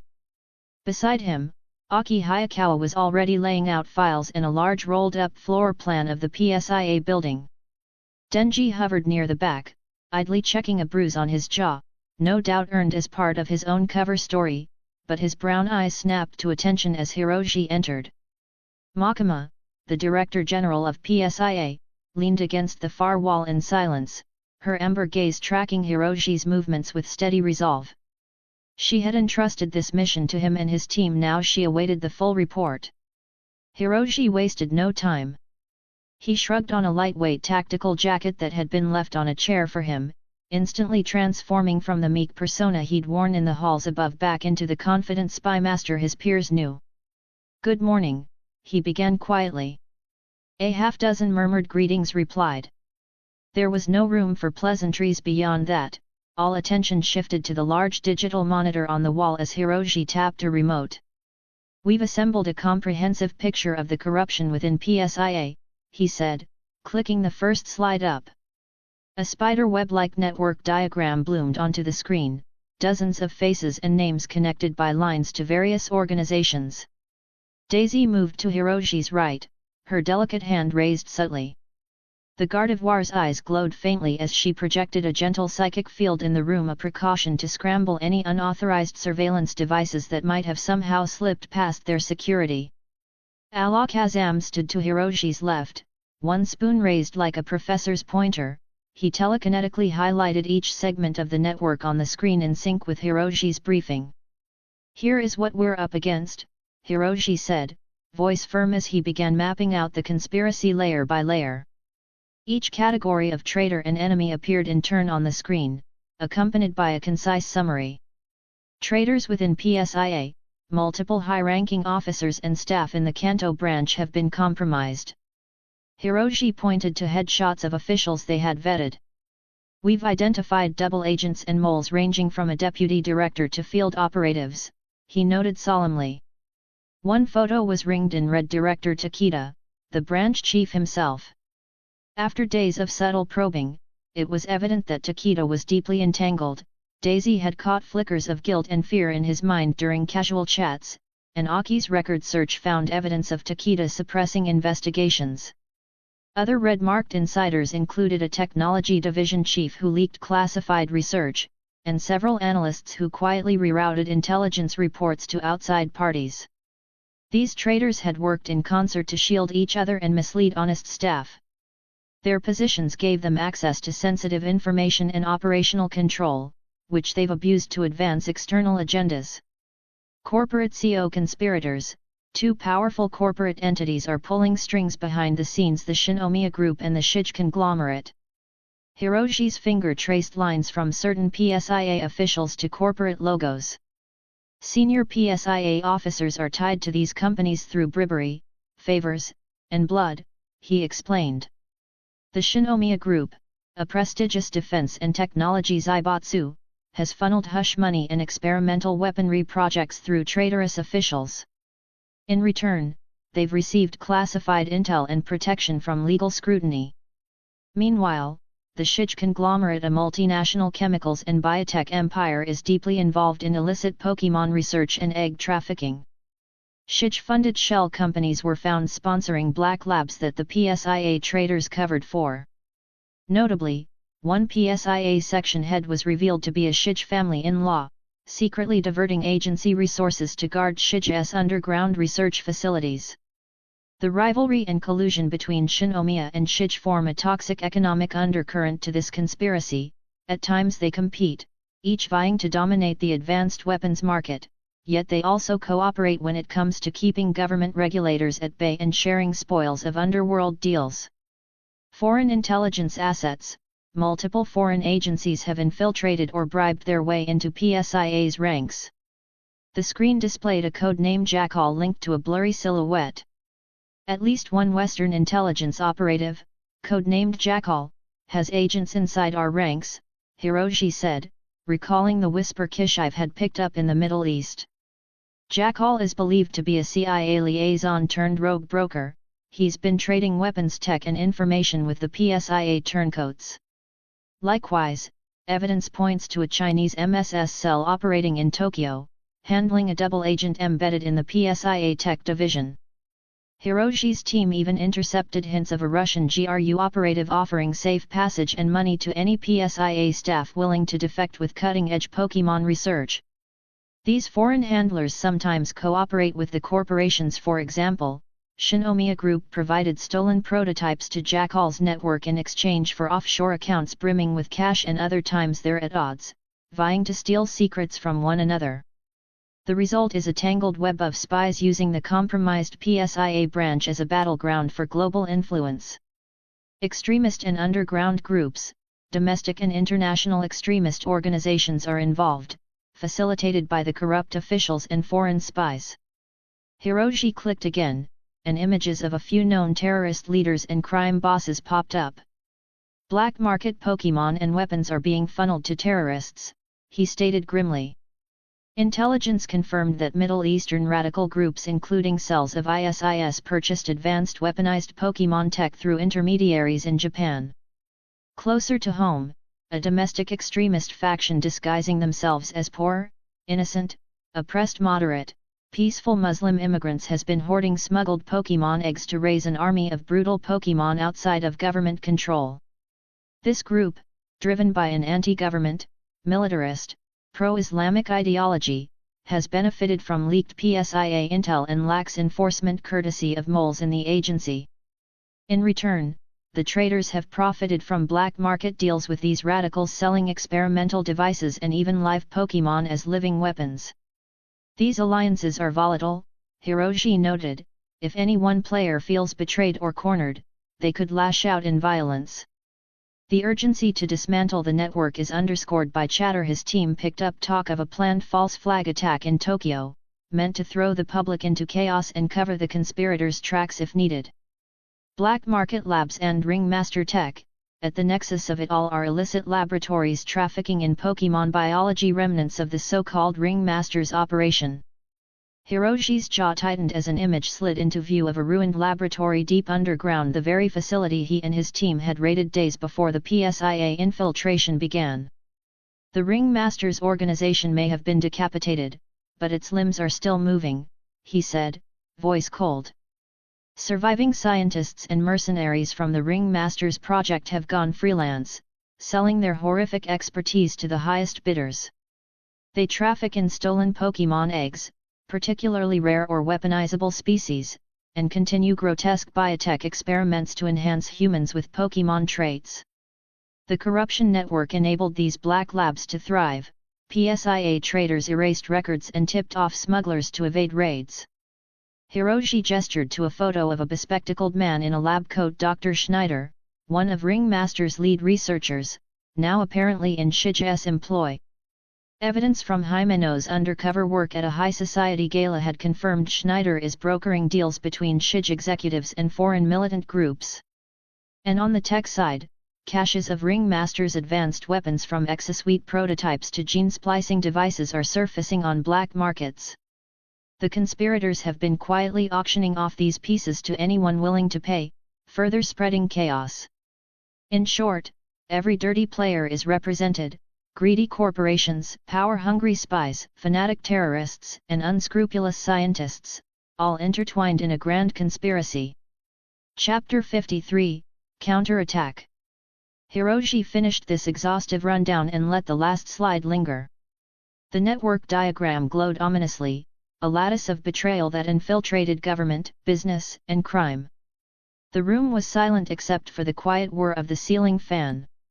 Many of the assembled operatives wore grim, haunted looks, even those who had seen their share of horrors.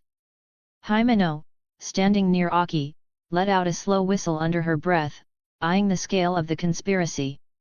Kobani looked a bit pale, swallowing nervously at the revelation that so many trusted institutions were compromised. Kishive's single good eye narrowed, and he muttered a curse about rotten snakes. Makima remained outwardly composed, but her clenched jaw and the flicker of anger in her eyes betrayed her disgust.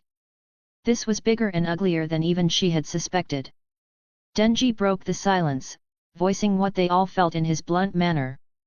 So basically, he said, chewing anxiously on a piece of gum, half the people we shook hands with this week would have put a knife in our backs.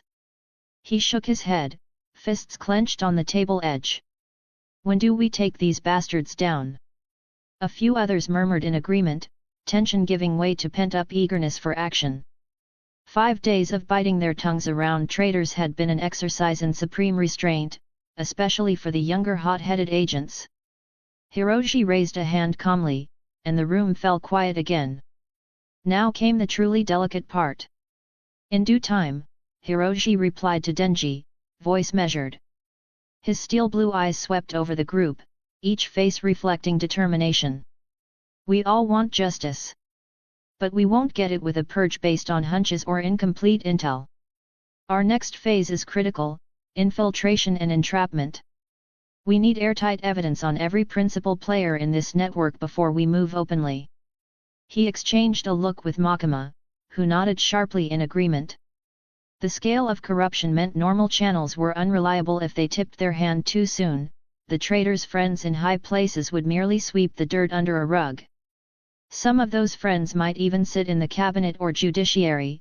They'd bury any accusations and retaliate against the whistleblowers. It had happened before, in smaller scandals. This time, Hiroshi intended to leave no room for denials. He stepped closer to the table, planting his palms on a spread of dossiers, each target's profile, each plan of attack. We will gather incontrovertible proof, he continued. Enough that the culprits can't talk their way out, and their political sponsors have no choice but to cut them loose to save themselves. His voice hardened, echoing slightly in the concrete room. When we present our case, it must be so damning that even a compromised judge or politician won't dare protect these people. The group listened intently. This was the crux of their strategy: total exposure.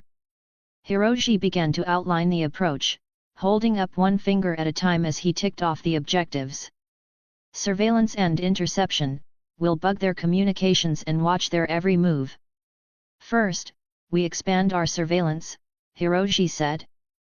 Alakazam tapped the side of his spoon against a photo of a sleek corporate office Shige's Tokyo headquarters, indicating where bugs were already being placed. We've planted wiretaps on phones and set up remote access to email servers. Daisy and Akemi will continue to monitor conversations telepathically where possible, especially during high-level meetings.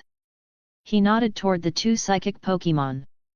They had become exceedingly adept this week at scheming surface thoughts and emotional auras to catch lies in real time. If a suspect makes so much as a whisper of their next deal or cover-up, we'll hear it. Every incriminating word will be recorded. Aki added with a firm set to his jaw, no more hiding in shadows for them. They would turn the conspirators' own secrecy against them, catching them red-handed in their complacent whispers. Undercover stings: we'll draw them out and make them show their guilt. Hiroshi held up a second finger. Next, we set up entrapment operations.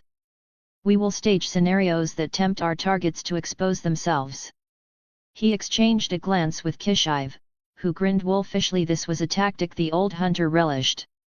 For example, we'll leak a false opportunity to our greedy corporate friends, perhaps a chance to acquire a new piece of ringmaster tech, and see which officials bite and how they maneuver to get a cut. We can likewise feed a dummy intel report about an extremist plot and see who tries to warn the terrorists. By carefully controlling the information pipeline, they would flush the moles from cover. Hiroshi continued, our people will be in disguise or undercover at every meeting they arrange. We'll be wearing wires, using hidden cameras, and Daisy will ensure illusions are in place if needed to mask our presence. There were quiet, eager nods around the table. They all knew this was dangerous work. Getting the enemy to trust you always is, but it would yield irrefutable evidence: recordings of traitors making deals, accepting bribes, or giving criminal orders of their own free will. Financial and digital trails: follow the money, follow the data. Hiroshi raised a third finger. We solidify the paper trail. Every illicit payment, every secret bank account, every confidential file they thought was deleted, we will dig it up. He looked to Madoka and Kobani, the two tech-savvy agents in the team. They straightened, confidence returning now that the hardest intel gathering was behind them. Alakazam twirled his spoon, already anticipating nights of deep dives into encrypted databases. Alakazam has duplicated entire server drives from PSIA and corporate systems, Hiroshi said, tapping a thick hard drive on the table. Madoka, you and the analysts will comb these for transaction records and correspondence. Trace the kickbacks and illegal fund transfers, funnel them to accounts we can link to our suspects. Financial evidence would provide the cold, factual backbone to support the more dramatic catches from stings and surveillance. We're also coordinating with a few outside assets, Aki interjected, referring to allies in Interpol and local police, to quietly obtain bank records and freight logs. By the time we're done, there won't be a single yen or Pokémon egg unaccounted for. Hiroshi gave him an approving nod. They all remembered how the original lab raid had yielded digital proof of atrocities. That kind of hard data, multiplied across each corrupt official's dealings, would form an ironclad case. Coordinated takedown, finally, strike swiftly and decisively. Once we have enough evidence compiled, Hiroshi concluded, ticking off a fourth point, we move to take them all down near simultaneously. He looked around to each member of the team. This phase was not for today, but it loomed on the horizon. If we tip off one, the rest will scatter like rats. We can't allow that. When Phase 2 is complete, Phase 3 will be a synchronized strike, arrests, exposure in the media, complete neutralization of their network in one sweep. Makima broke her silence here, stepping forward with resolve blazing in her eyes. I will personally ensure political cover for the takedown, she added quietly. In her capacity as Director General and with whatever allies remained true in the government, she would force the hand of any hesitant higher UPS when the time came. The traitors would have nowhere to hide. Hiroshi inclined his head gratefully to her and then focused back on the group. Until then, we do not break cover, he emphasized. We return to our roles as needed, keep gathering intel, and do nothing to alert the enemy. His gaze fell on Denji, whose fingers drummed impatiently on his knee. I know it's hard, Hiroshi said, softening his tone slightly. They deserve to pay for what they've done and they will. But if we rush, they'll slip away or bury the truth. We're not giving them that chance. Denji grimaced but gave a curt, understanding nod. Aki placed a reassuring hand on the younger man's shoulder, grounding him. The room's tension shifted from the despair of revelation to the determination of a focused mission. They had a plan now, a clear path to victory through methodical, relentless pressure. As the briefing wound down, Hiroshi moved to a side table where an unassuming metal briefcase lay. Denji's eyes followed curiously. The younger agent hadn't seen this particular equipment before. Hiroshi clicked the case open. Inside was a portable, high-tech apparatus resembling a compact 3D printer fused with a chemistry set, sleek silicone molds, vials of polymer resin, a scanning unit. Kishive let out a knowing grunt and Aki cracked a faint smile. They recognized this device. Denji stepped forward, peering at the apparatus with open curiosity. What's that gadget? He asked, cocking his head. The others paused to watch, some with intrigued smirks. They all knew Hiroshi's penchant for deception, but seeing the master in action was always a treat. Hiroshi lifted a small, lifelike object from the case, a fleshy, contoured mask, expertly crafted. In the harsh fluorescent light, it looked disturbingly real, the face of a middle-aged man, with subtle wrinkles and even tiny skin pores. Denji's eyes widened. He did a double take between the mask and Hiroshi's hand and Hiroshi's own youthful face, suddenly understanding. No way. That's how you became anyone I needed to be, Hiroshi finished with a thin smile. He turned the mask over to show the interior, where faint circuitry ran like capillaries through the pliant latex-like material. This is a custom latex mask generator, he explained to the room, though his gaze remained on Denji's astonished face. I've been refining it for years. Feed it reference photos or scans, and it can produce an ultra-realistic prosthetic disguise in hours. Skin texture, hair, voice modulation, strip in the jaw, the works. Denji let out a low whistle, clearly impressed. He reached out a finger to poke the faux face, and Hiroshi chuckled quietly as the young man yelped in surprise at how real it felt. It's freaky, Denji admitted, grinning now despite the serious atmosphere. Like Mission Impossible on steroids. Kishive smirked, the lines on his weathered face easing for a moment. Ha! Kid, you should have seen the real show a week ago. Hiroshi strolled into a den of gun runners wearing another man's skin literally, and not a soul was the wiser. Aki nodded in affirmation. They were referencing Hiroshi's prior impersonation of an officer during the lab raid. Hiroshi placed the mask back and tapped the machine's interface. This tool will be crucial in the coming days, he said, returning the discussion to a business-like tone. Unlike our Phase 1 inside PSIA, some of Phase 2's infiltration will require full disguises. I won't risk one of our known faces being caught somewhere they shouldn't be. He glanced around at his team. For example, if I need to pose as Director Takeda to access a secure database, or if one of you needs to mimic a foreign buyer at a meet, this device has us covered. Denji's grin had turned into a firm, predatory smile. So that's how the elusive fox stays so elusive, he remarked, earning a few quiet chuckles. Hiroshi closed the case and straightened up, fixing each person in turn with a steady look. Daisy moved beside him, her presence a gentle strength radiating in all their minds. We have our targets. We have our strategy. Now, we execute, Hiroshi said. He could feel the shift in the room as every operative steeled themselves. They had gone from hunters in the dark to architects of the traitor's downfall. No one voiced any doubts. There was resolve in every set jaw and clenched fist around the table. 5 days of playing nice with traitors had fueled their righteous anger, but now it would be channeled with icy precision. The corruption that festered in their own house would be purged, one way or another. Hiroshi glanced to Makima. The director gave him a affirming nod. He had her full backing to lead Phase 2. Kishive flicked the safety off on a sidearm at his hip, a subconscious gesture of readiness. Aki adjusted his tie, as if preparing for another day of normal work, but his eyes burned with focus. Denji cracked his knuckles, an eager grin ghosting over his features. The rest of the team, Himeno, Power, Madoka, Angel, Kobani, all looked to Hiroshi, awaiting the order. All right, Hiroshi said, his voice low but carrying in the tense quiet. Phase 2 begins now. He swept his gaze across the room one last time, meeting each ally's eyes. Infiltrate the top targets. Gather everything we need. We will not get a second chance at this, so be sharp. He then raised his right hand in a subtle but symbolic gesture, 2 fingers pointed forward like a fox's snout, the signal to move. Team, Hiroshi said, the weight of the coming battle in every word, let's go hunt. Chapter 54, Fieldwork Shadows in the Daylight.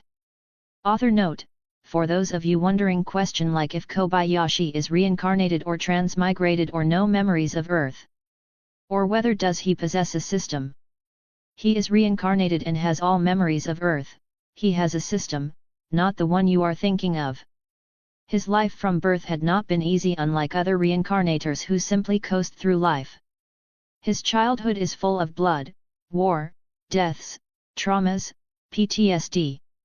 A cool Monday dawn filtered through the high windows of PSIA's Kanto branch headquarters. Hiroshi Kobayashi walked down the marble corridor in a crisp navy suit, posture just a touch too stiff, an earnest half-smile on his face. To any onlooker, he appeared every bit the green assistant director, eager to please, slightly overwhelmed. At his side trotted Akemi the Kurla, disguised with a harmless-looking faux collar. Her large red eyes blinked innocently at passing staff, but beneath that facade, she was emitting a subtle psychic pulse, scanning for malice or suspicion in the air. Hiroshi's heart thudded steadily. Today began the real endgame of their covert operation. 5 more days to quietly tighten control over this viper's nest of traitors. In the morning briefing, Director Takeda and a handful of section chiefs gathered around a polished conference table. Sunlight gleamed off the brass nameplates, Takeda Branch Director, Mori Deputy Director, and so on. Hiroshi took his seat with a polite nod to each senior officer, careful to keep his expression slightly anxious, deferential. In truth, he knew exactly who in this room wanted him dead or discredited. Daisy, his garde voir, had plucked guilt and fear from Takeda's mind days ago. Mori's forced smile barely hid his contempt for the upstart kid AD. And across from Hiroshi sat Section Chief Hanamura, outwardly gruff and pleasant, but privately one of the moles leaking intel to foreign spies. "Good weekend, Kobayashi-kun?" Takeda asked with a grandfatherly grin. The older man's fingers drummed once on the table, an impatient tick. His eyes, hooded and calculating, flicked over Hiroshi as if measuring him. "Yes, sir." "Quite restful," Hiroshi replied cheerily. He slid into the small talk persona effortlessly. "Still getting used to Tokyo again. I appreciate the Kanto team being so welcoming." He made a show of straightening a neatly organized binder in front of him. Beneath the table, Kurla Akemi pressed against his leg, sensing the undercurrent of tension. Indeed, a half-second of silence greeted his remark. The traitors around the table exchanged brief glances. Welcoming? They likely wondered if this naive youth had any clue of the knives being sharpened behind his back. Takeda cleared his throat. "We're glad to have you aboard," he lied smoothly. "Today should be fairly routine. Perhaps you could review the branch's ongoing investigations." He slid over a stack of files. Hiroshi knew this was a curated selection, likely innocuous cases or wild goose chases meant to keep him busy and away from the real action. He pretended to leaf through them with earnest concentration.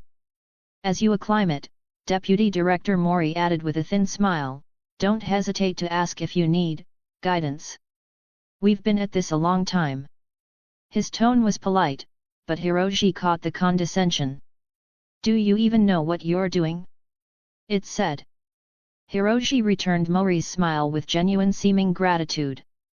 "Thank you, Mori-san. I'll certainly rely on your experience." Inside, he felt only cold resolve. Let them think I'm harmless. Every minute they underestimated him bought the team more time to burrow deeper into their secrets. "I am currently in a position of authority to naively provide assistance and resources my team needs." Under the table, Akemi's small hand gripped Hiroshi's ankle gently, her signal for detected hostility. She was sensing a spike of anxiety from one of the men present. Hiroshi followed her subtle gaze to Chief Hanamura. The man was sweating lightly despite the air conditioning. Hanamura's leg jiggled under the table, he forced it to stop. Something was on his mind. "Actually." Hanamura spoke up suddenly, his voice too loud. Takeda shot him a warning glance, but the balding section chief blustered on. "Assistant Director, one of my divisions could use your sign-off. It's a routine wiretap renewal, purely procedural." He slid a single-page form across to Hiroshi with a tight smile. "If you'd be so kind." Hiroshi picked up the form, tilting his head innocently. Section 3C, Organized Crime Surveillance Extension. He hid a flicker of satisfaction. This was one of his pre-planted traps. After hours, Madoka had doctored the form to include a cleverly coded reference number authorizing continued taps on specific phone lines the traitors used, under the guise of Yakuza monitoring. If Hanamura wanted it signed, it meant he'd taken the bait, assuming the new AD wouldn't notice the nuance. In reality, by signing it, Hiroshi would be quietly legitimizing the team's expanded wiretaps through official channels. "Of course, Hanamura-san." Hiroshi scribbled his signature. "Happy to help." He pushed the paper back with a trusting nod. Hanamura's relief was palpable. Clearly, he believed their complacent pawn had just unwittingly extended a tap on some gangsters, not realizing it covered the traitors' own phones as well. As the meeting wrapped up, Takeda clapped a hand on Hiroshi's shoulder. The touch felt heavy with unspoken threat or recruitment. Hiroshi couldn't yet tell. "Walk with me a moment," the director insisted pleasantly. The other officers dispersed, leaving Hiroshi alone with the devil in charge. Takeda led him down the corridor, making casual conversation about Tokyo's weather and asking how Hiroshi was settling in. Kurla trailed behind demurely.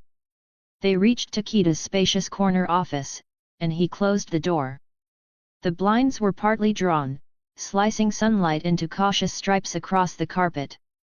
Hiroshi noted, in one corner, the faint glint of a hidden audio recorder, one of their bugs, planted by Alakazam last week under psychic cloaking. Good, this conversation would be on record. Takeda poured 2 cups of tea from a porcelain set, his demeanor avuncular. "Kobayashi-kun, I wanted a word off the record. You're young and catapulted into this role. That can't be easy." He offered a cup. Hiroshi accepted it with both hands like a respectful junior. "I remember my own early days in the agency, one can feel adrift." Takeda gave a rueful chuckle and sipped his tea. "Sometimes it helps to have a mentor, someone to show you the ropes, help navigate the sensitive matters." Hiroshi blew on his tea, as if nervous. I would appreciate any guidance, Director. I'm still finding my footing." Chapter 55, Field Work Shadows in the Daylight, 2. Takeda's gaze gleamed. He set his cup down, lowering his voice. "Makima-sama placed a great deal of trust in you. But between us, I'm sure even she didn't expect you to run before you can walk." He leaned in slightly. "There are burdens in managing this branch you won't learn from official briefings. Political pressures, favors owed. It's a delicate balance." A subtle dread coiled in Hiroshi's stomach. This was it, the test or perhaps the temptation. He kept his eyes wide, impressionable. "I did notice some cases being put on hold unexpectedly," he ventured. "I wasn't sure why." Takeda sighed, performing weariness. "Not everything is black and white, son. For example, if a prominent corporation quietly asks us to step back from investigating a minor security infraction, maybe that corporation supplies our technology. Maybe they donate generously to officials who oversee our budget." He shrugged as if lamenting a necessary evil. "Sometimes, to protect the agency, we oblige. It isn't right, but it keeps the wheels turning." His eyes bore into Hiroshi. "Do you understand?" Hiroshi felt Kurla's psychic presence cooling his mounting anger. Takeda was openly admitting to selling out investigations to cronies, a soft confession to gauge Hiroshi's reaction. If he bristled, Takeda would know he wasn't corruptible. If he eagerly agreed, he might earn a spot in their confidence or at least alleviate suspicion. "Easy, now." Hiroshi forced a conflicted frown. I suppose I understand the pragmatism," he murmured, feigning reluctance. "Makima-sama probably wouldn't want the branch to make enemies unwisely. But, it's unfortunate, isn't it? Sacrificing justice for politics." He bit his lip, as if troubled but yielding. Takeda studied him for a long moment. Finally, the director nodded slowly. "Unfortunate, yes. But sometimes it is necessary. I'm glad you see that." He offered a thin smile that made Hiroshi's skin crawl. "Don't worry, I'll handle those dirty realities. You can keep your hands clean and learn gradually." The young man ducked his head as if abashed. "Thank you, Director. I will follow your lead." On the inside, Hiroshi felt both relief and disgust. He had passed the test by appearing suitably pliant. Takeda's guard was ever so slightly lowered now. He thought the assistant director was another spineless careerist who could be guided, or manipulated. And every word of Takeda's rationalization was now saved to a secure drive via the hidden bug beneath the desk. Concrete evidence of the branch director's complicity and motives. After leaving Takeda's office, Hiroshi ducked into a quiet records room, heart pounding. The charade had been successful, but draining. He pretended to review archives for a few minutes, giving his hands time to stop trembling with revulsion. Akemi chirped softly at his feet, peering up in concern. Hiroshi mustered a tiny reassuring smile and reached down to pat the girl's head.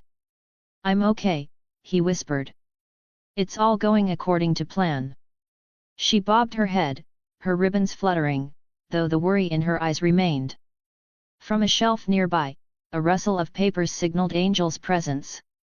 The quiet, chestnut-haired agent had been standing there with a file in hand, blending into the shadows. He stepped forward now, voice low. "I heard," Angel said, his lips curving in a rare, wry smirk. "Takeda practically handed you his confession." Bold. Hiroshi nodded, already pulling a tiny wireless earpiece from his pocket. Angel had been relaying the bug's feed in real time to the rest of the team. "The others?" Hiroshi asked under his breath, slotting the earpiece in. Angel's eyes flicked up as if considering. "Kishive's nearly bored, said he's heard better villain monologues in bad movies." Himeno wanted to storm in and knock Takeda's teeth out about halfway through. His tone was deadpan, but Hiroshi caught the ghost of a grin. "Denji had to be physically restrained by Aki when you sounded like you might agree with that slime." Hiroshi closed his eyes for a beat, picturing Denji bristling in the safe house while listening. A faint chuckle escaped him. "I'll thank Aki later." Denji's impulsiveness was always a risk the fiery youngster hated in action. But Aki, ever the level head, would keep him in check. Angel touched a finger to his own hidden earpiece. "They know you're safe." Power was disappointed she didn't get to explode anything yet. His expression suggested equal parts exasperation and amusement. Kobani asked if she could breathe again. Hiroshi allowed himself a small, genuine smile at that. The team's concern warmed him, but there was no time to bask. "Back to it," he sighed. He straightened his suit jacket, banishing any lingering trace of fear from his face. The cameras around HQ some under trader control would notice if the new AD looked shaken. "See you this evening, Angel." Angel nodded and vanished down the hallway, file in hand as camouflage. To any observer, he was just another analyst fetching documents. In reality, he was on his way to quietly plant a fresh round of listening devices in a corridor frequented by the deputy director. Every whispered conversation in these halls would soon drift into the team's recorders. That afternoon, Hiroshi continued his official duties with dutiful focus. He convened a minor meeting about modernizing the archive database, a dull subject that had the double benefit of giving Madoka cover to inspect the branch servers. As Hiroshi droned about cloud backups, Madoka sat unobtrusively at a console, quietly plugging in a thumb drive. The bespectacled young man's fingers flew over the keyboard, using Alakazam's duplicated server drives to insert trace programs. By day's end, every email and financial ledger in the building would be siphoned to their off-site storage, ready for combing. No one noticed anything amiss. To most in Kanto PSIA, Assistant Director Kobayashi was proving a benign non-entity competent enough, but hardly a threat.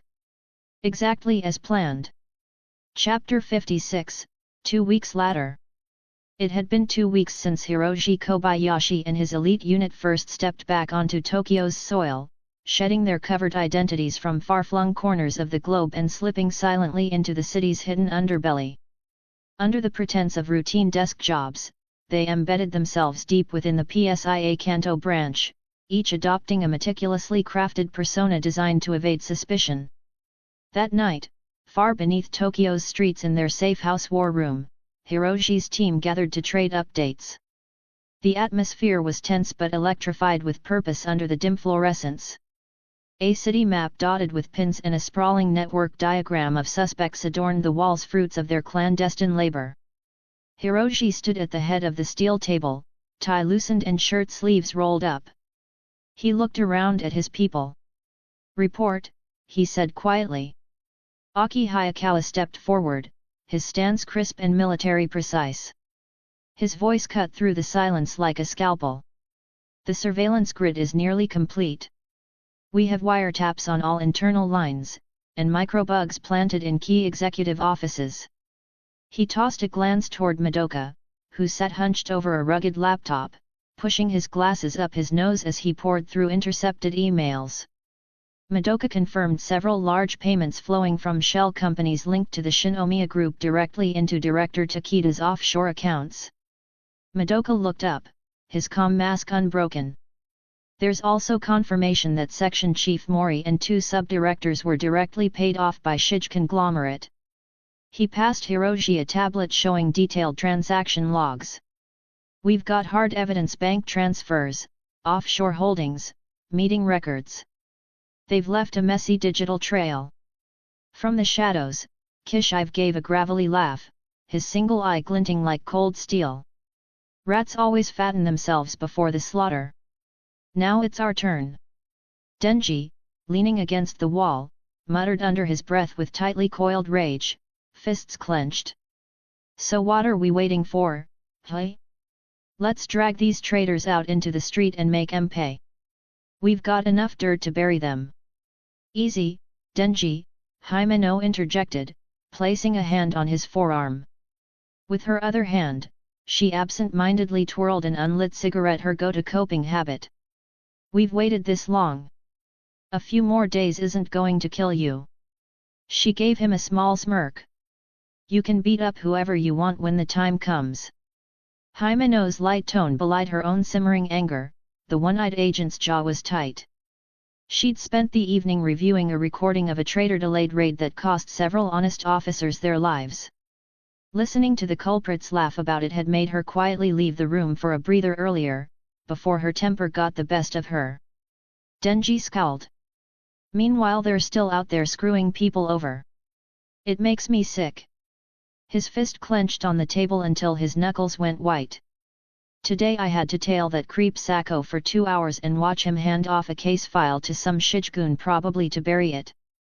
I could have snapped a picture and confronted him right there. He trailed off, frustration evident in the set of his shoulders. Hiroji met Denji's gaze steadily. And then what? He asked, voice firm but not unkind. If you confronted him, he would deny everything. He'd warn his contacts that we're onto them. We'd blow the entire operation for one mid-level mole. Denji opened his mouth, then shut it, anger warring with understanding.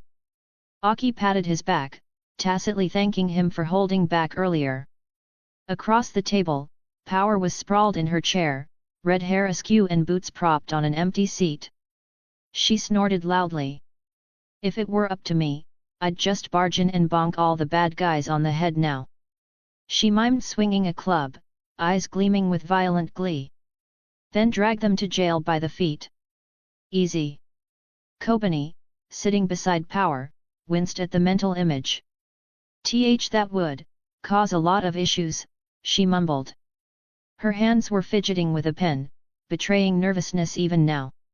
We need to catch them all at once, remember? Or the rest flee. Kobani's voice was soft but resolute despite her timid nature. She understood the high stakes.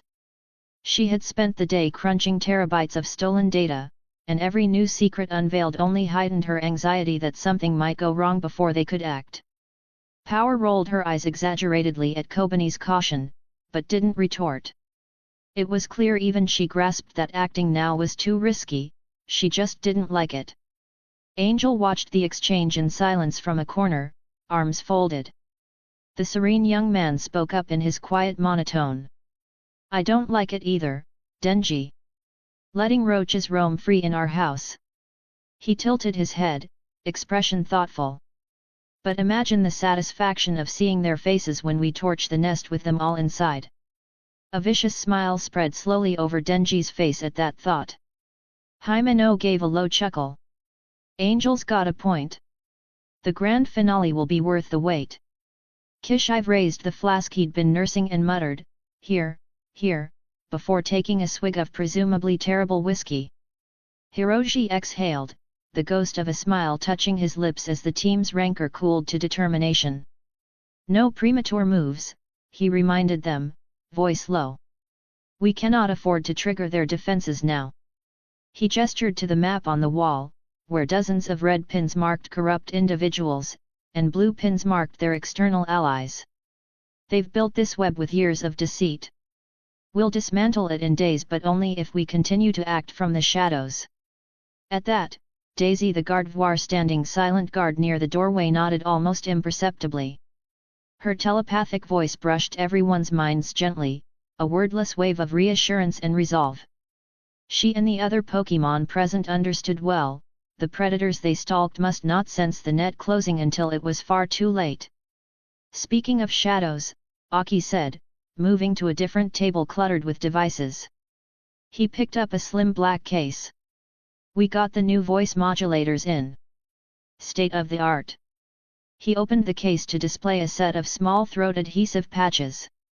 Pair these with Hiroshi's mask machine and Daisy's illusions, and we can mimic just about anyone for our stings.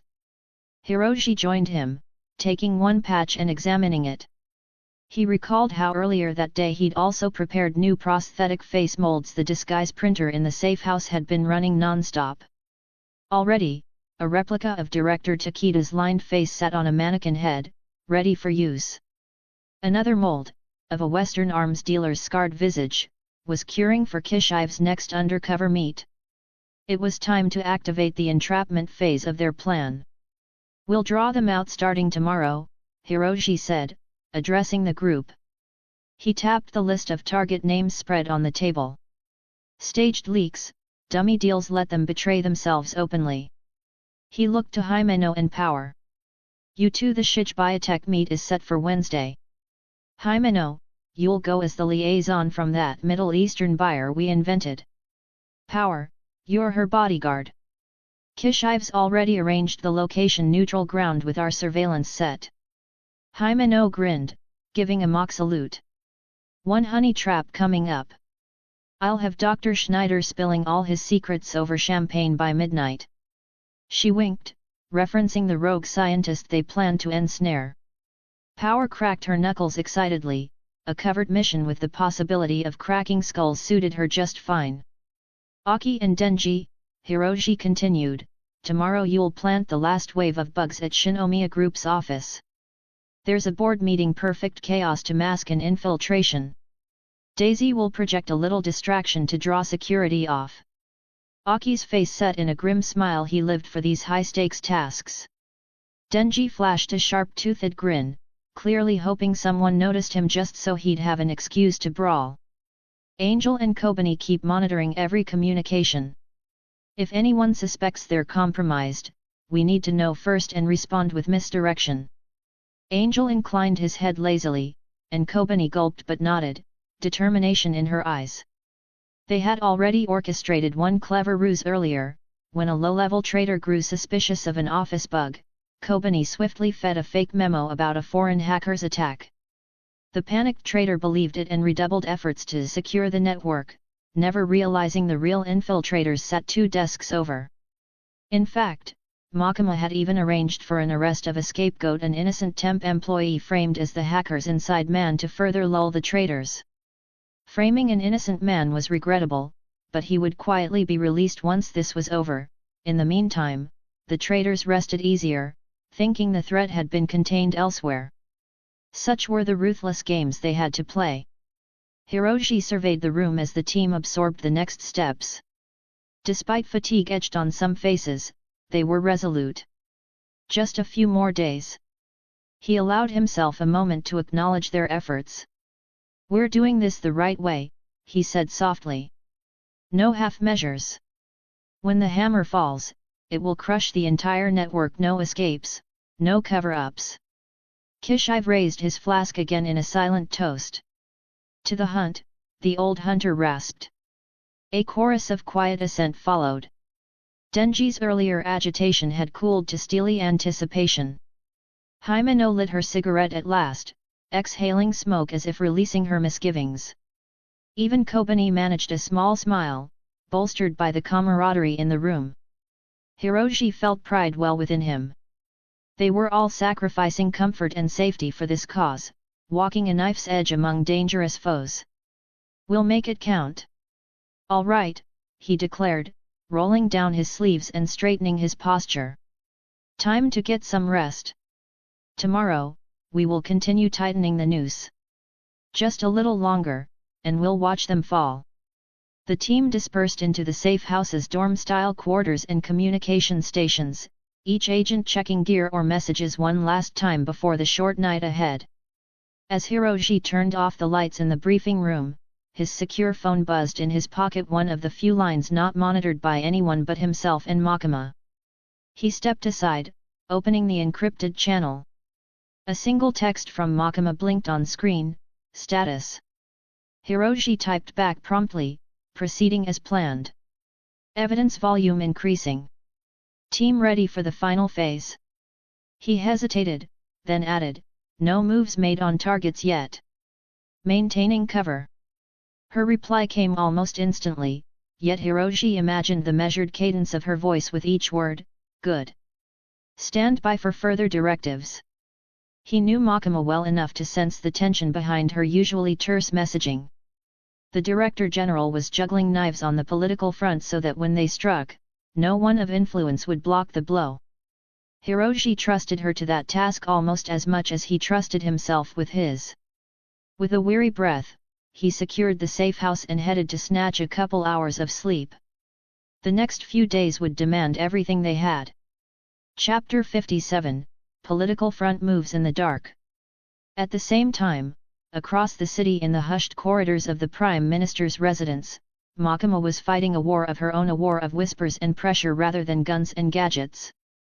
Late-night lamplight cast her silhouette tall against the shoji screens as she convened a highly confidential strategy session with Prime Minister It.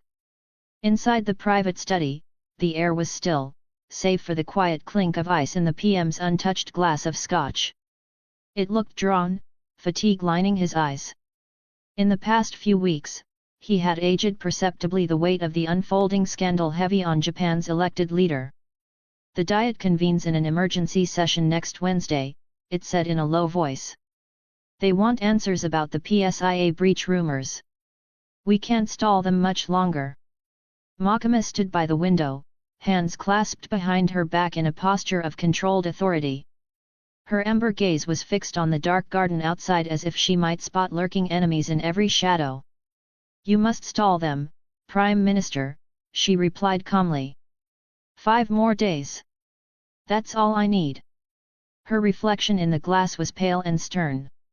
She did not look at it as she spoke, which allowed him a moment to study her face. The Director General's features were composed, but he could see the faint tightness around her eyes, the subtle set of her jaw tells of stress she would never voice. It exhaled and rubbed his temple. 5 days. He muttered. Makima, each day we wait, we risk leaks. If even a hint of this conspiracy reaches the media or opposition. Makima turned sharply, fixing the Prime Minister with a hard stare. It won't. I have contained every potential leak on my end. Her tone left no room for doubt. She began to pace deliberately across the tatami mat. The bigger risk is acting too soon. If we move on the Kanto traitors without absolute proof and coordination, their friends in the cabinet, the courts, even business allies will close ranks and protect them. Then all of this will have been for nothing. It raised his hands in concession. I know, I know. You're right. He leaned forward in his chair. But we are playing a dangerous game. I've had to personally call in favors to keep certain watchdogs at bay. The Public Security Committee, the Parliamentary Oversight. They smell something. I've given them scraps, but... He trailed off, worry evident. Makima's lips curved in a thin smile. You've done well. Let me handle the rest.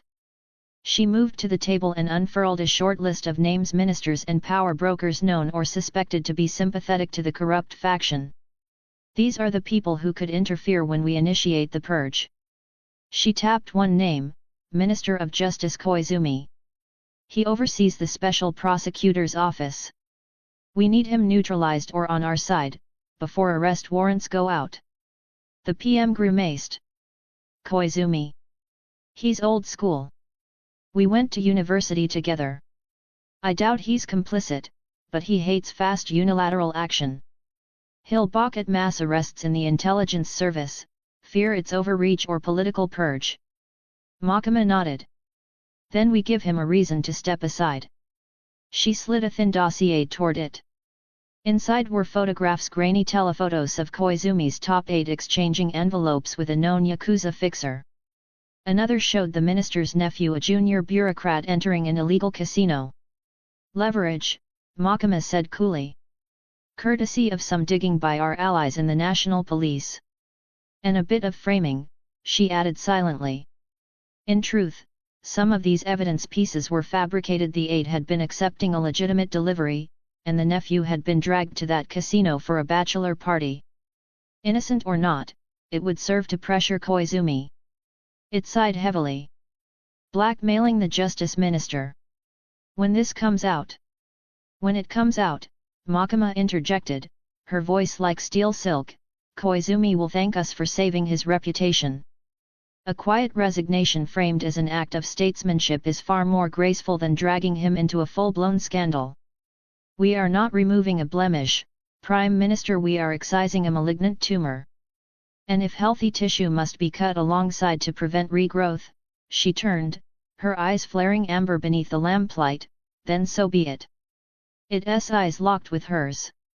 For a moment, he seemed to weigh the morality of her words.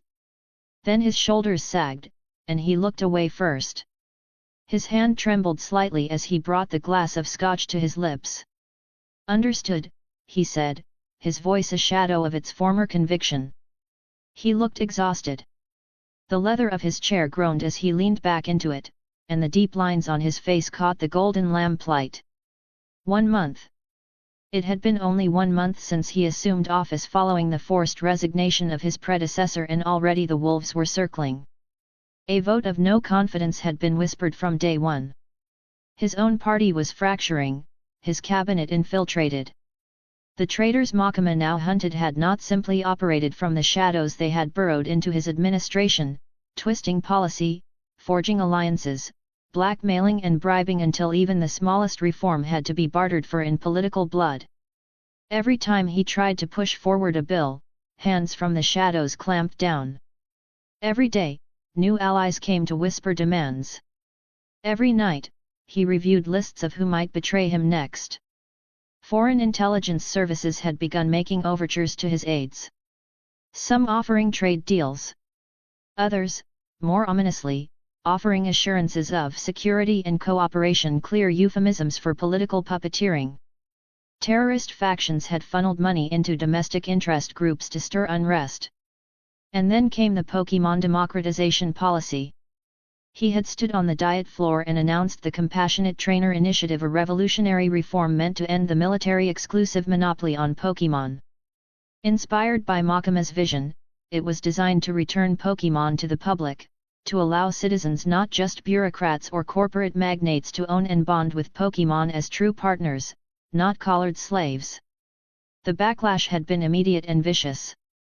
News channels ran back-to-back segments calling him naive. Ministers accused him of destabilizing national defense by allowing Pokémon to fall into civilian hands. The corporations, especially the Shinomiya and Shich factions, were apoplectic. Their private Pokémon security divisions, highly profitable and entirely dependent on the state's control, were under threat. He had stood alone at that podium. Alone, until Makima stepped into the fire with him. Its gaze drifted to the far wall, where a discreet steel case had been bolted shut by security. Inside was a report he reviewed nightly, a dossier Makima had handed him just 3 days ago. Inside were 12 profiles. 12 fully evolved Pokémon, raised under Hiroshi's care. One was a Reisha capable of discharging energy strong enough to overload a military vehicle. It had no collar, no aggression conditioning, and yet it obeyed every command with devotion, not programming. A third-stage Pokémon, fully loyal, emotionally bonded to its trainer. And then there were others, Gardevoir, Alakazam, Wartortle, Melodic, Dragonair, each trained not through control, but through trust. Makima had said nothing when handing him the file. She had merely let him read, let the images and biometric records speak for themselves. 12 Pokémon, raised in 4 years, evolved under natural conditions. Each more powerful than anything their weaponized laboratories had produced in a decade. The proof was irrefutable. The dream was real. And yet, it won't matter if we don't survive long enough to implement it, Makima had told him bluntly. He now understood what she meant. Chapter 58, AI's Routine. A/N not gonna upload any chapter for at least a week now, enjoy this extremely long chapter. Dash. AI tugged the brim of her baseball cap lower and adjusted the plain white mask over her face. Even on a quiet back street in Tokyo, she took no chances being recognized. Not today. A late morning sun filtered through the thin clouds, casting gentle light over a small neighborhood park where she had agreed to meet him. It was their ritual now, the same bench by the rusted slide, once a month, every month for 5 years. She spotted the private investigator already sitting there, a tired-looking man in his late 30s nursing a canned coffee. He wore a rumpled charcoal blazer despite the growing spring warmth. His shoulders slumped with a kind of perpetual exhaustion, but when he saw AI approaching, he stood politely and offered a faint, respectful smile. "Miss Hoshino," he greeted, voice gentle. He always used her real name here, in private. It jolted her, hearing it aloud, a reminder that in moments like this she wasn't the shimmering idol on stage or the cheerful young mother at the school gate. Here, she was just AI, a woman desperate for answers.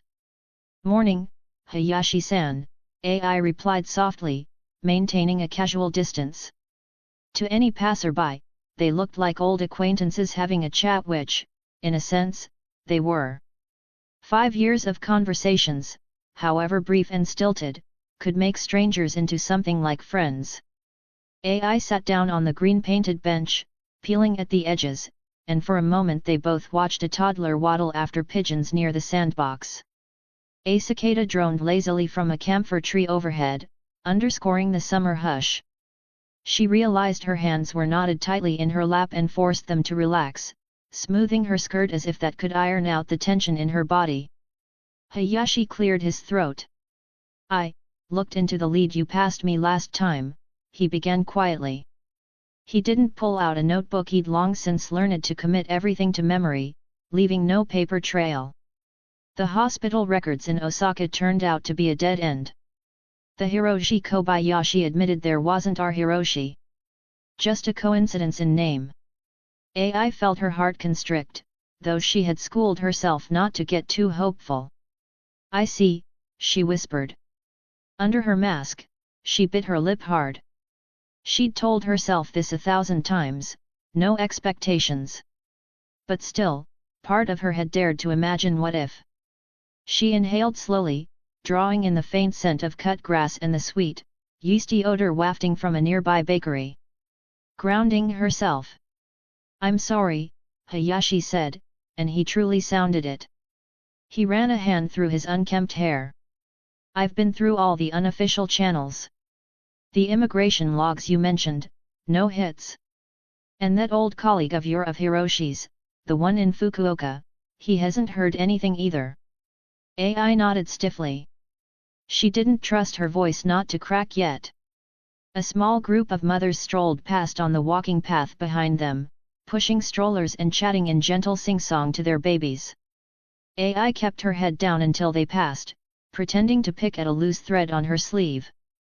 Her disguise was good, just an ordinary young mom in leggings and an oversized hoodie, but her instincts honed from years under spotlights told her never to draw attention. Hayashi waited until the chatter of the mothers faded. He knew how to be patient in these meetings, how to navigate AI's silences. In the distance, the little toddler squealed as a pigeon fluttered just out of reach, and a faint smile touched the investigator's lips before he continued. "I wish I had something more concrete. I know how much it means to you." For a moment, neither spoke.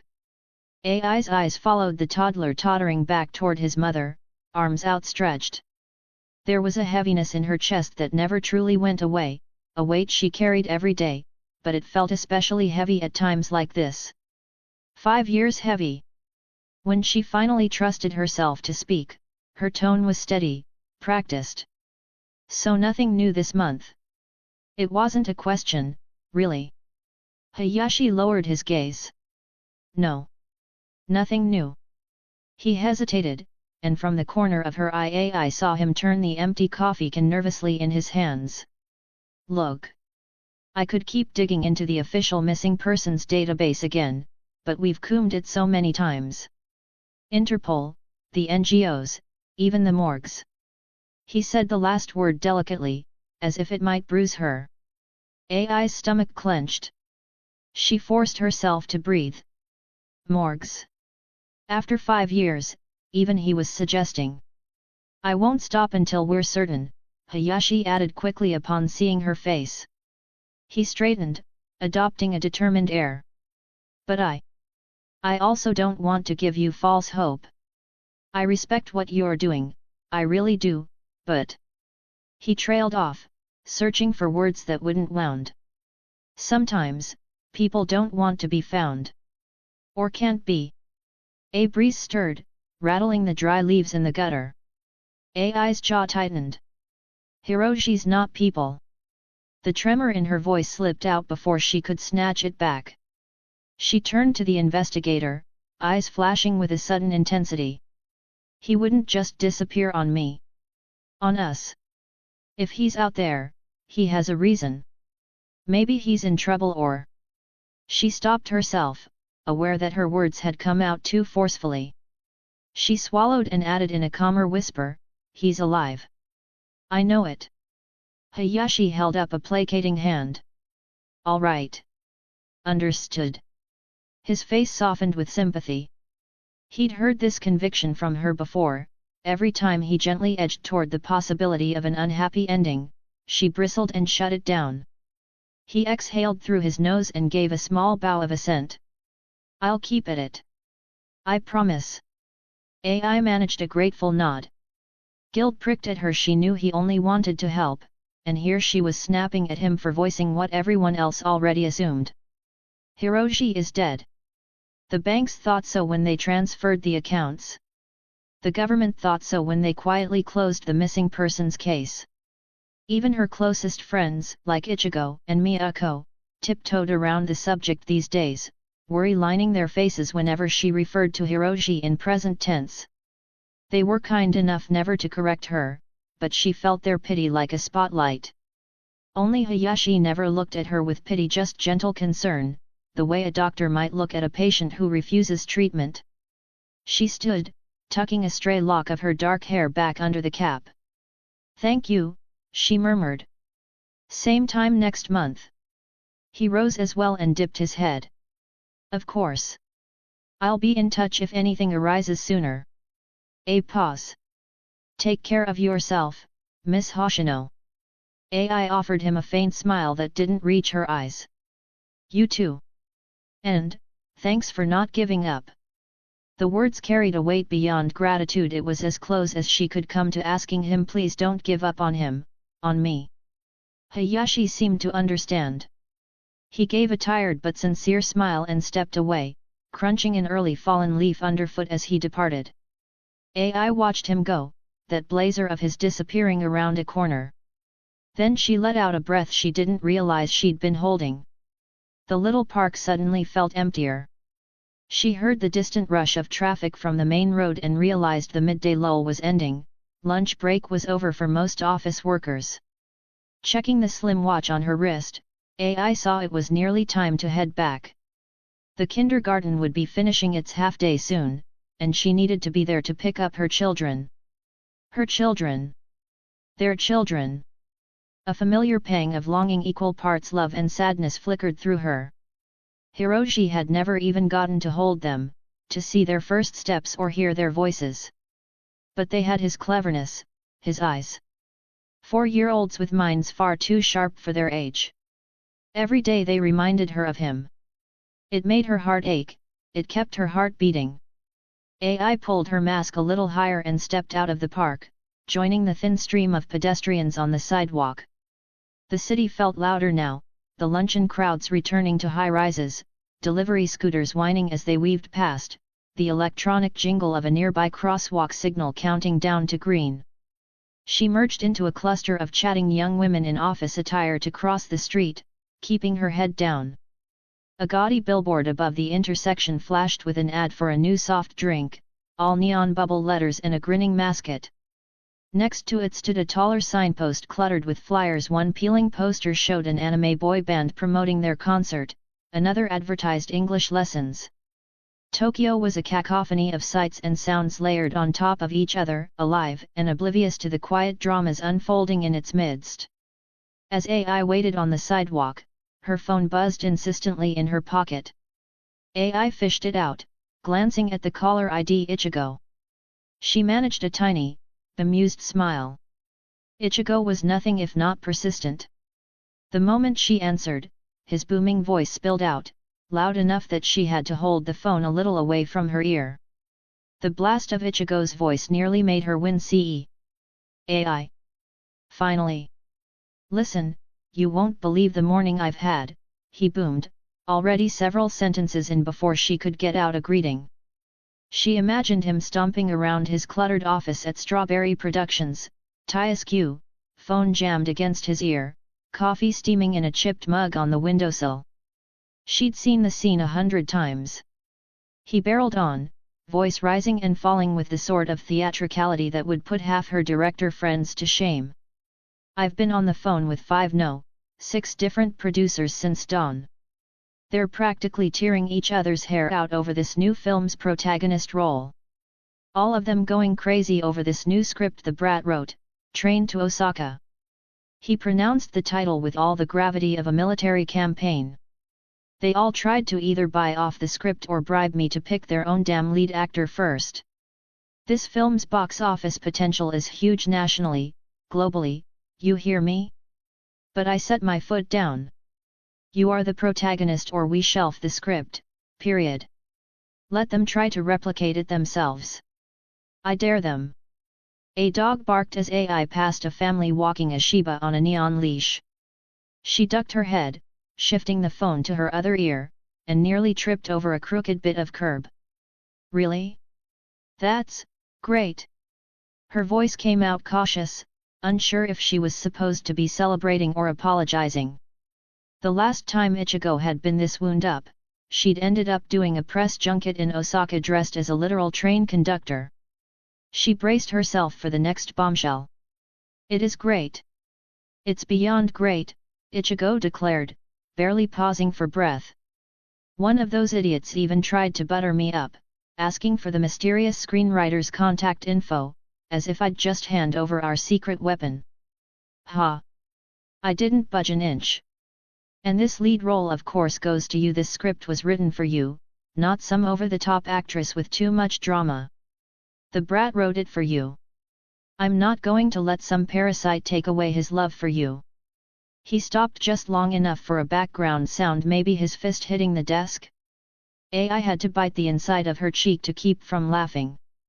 There was something ridiculous and moving about the way Ichigo always referred to the anonymous writer as the brat, even now, years after Hiroshi had vanished.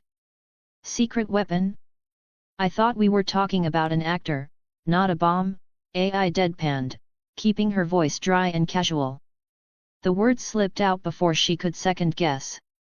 It felt good to banter, to lean into the old rhythm. Don't get smart with me, Ichigo huffed, but there was a smile in his tone. Point is, I got you the lead role. The part's basically yours. But he pivoted, his voice sharpening with all the weight of a manager about to deliver homework. This isn't some walk in the park like that sappy romance, Tokyo Story, you did last year. This new script is intense. Dark. Action. Drama, the whole package. You're going to have to work your butt off, AI.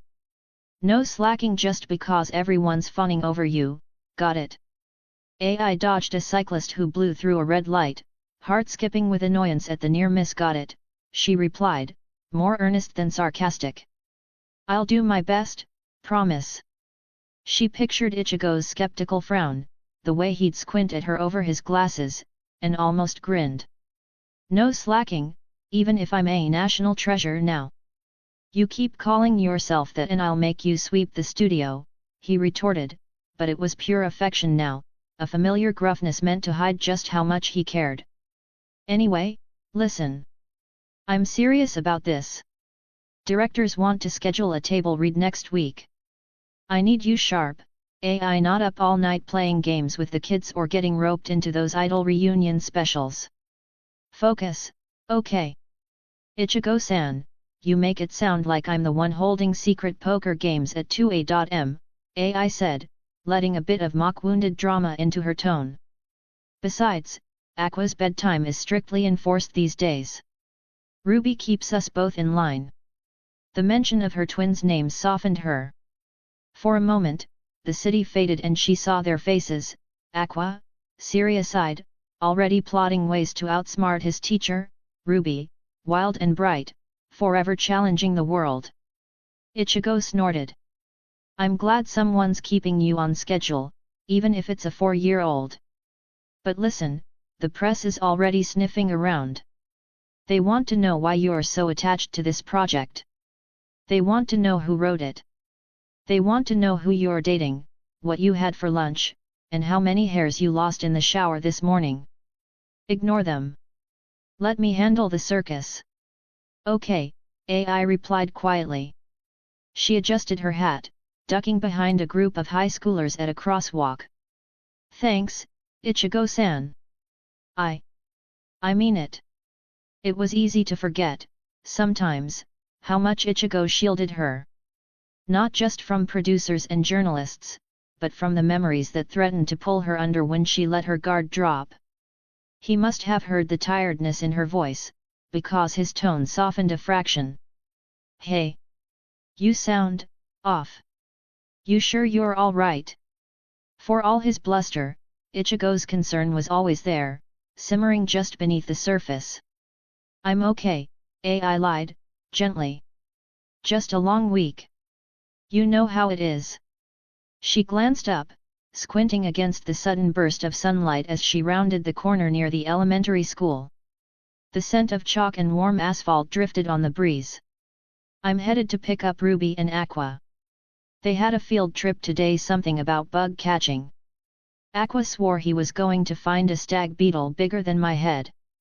I think Ruby was more excited about the snack. Ichigo chuckled. Those kids. I swear, every time I talk to you about them, I feel like I'm getting old. Time flies.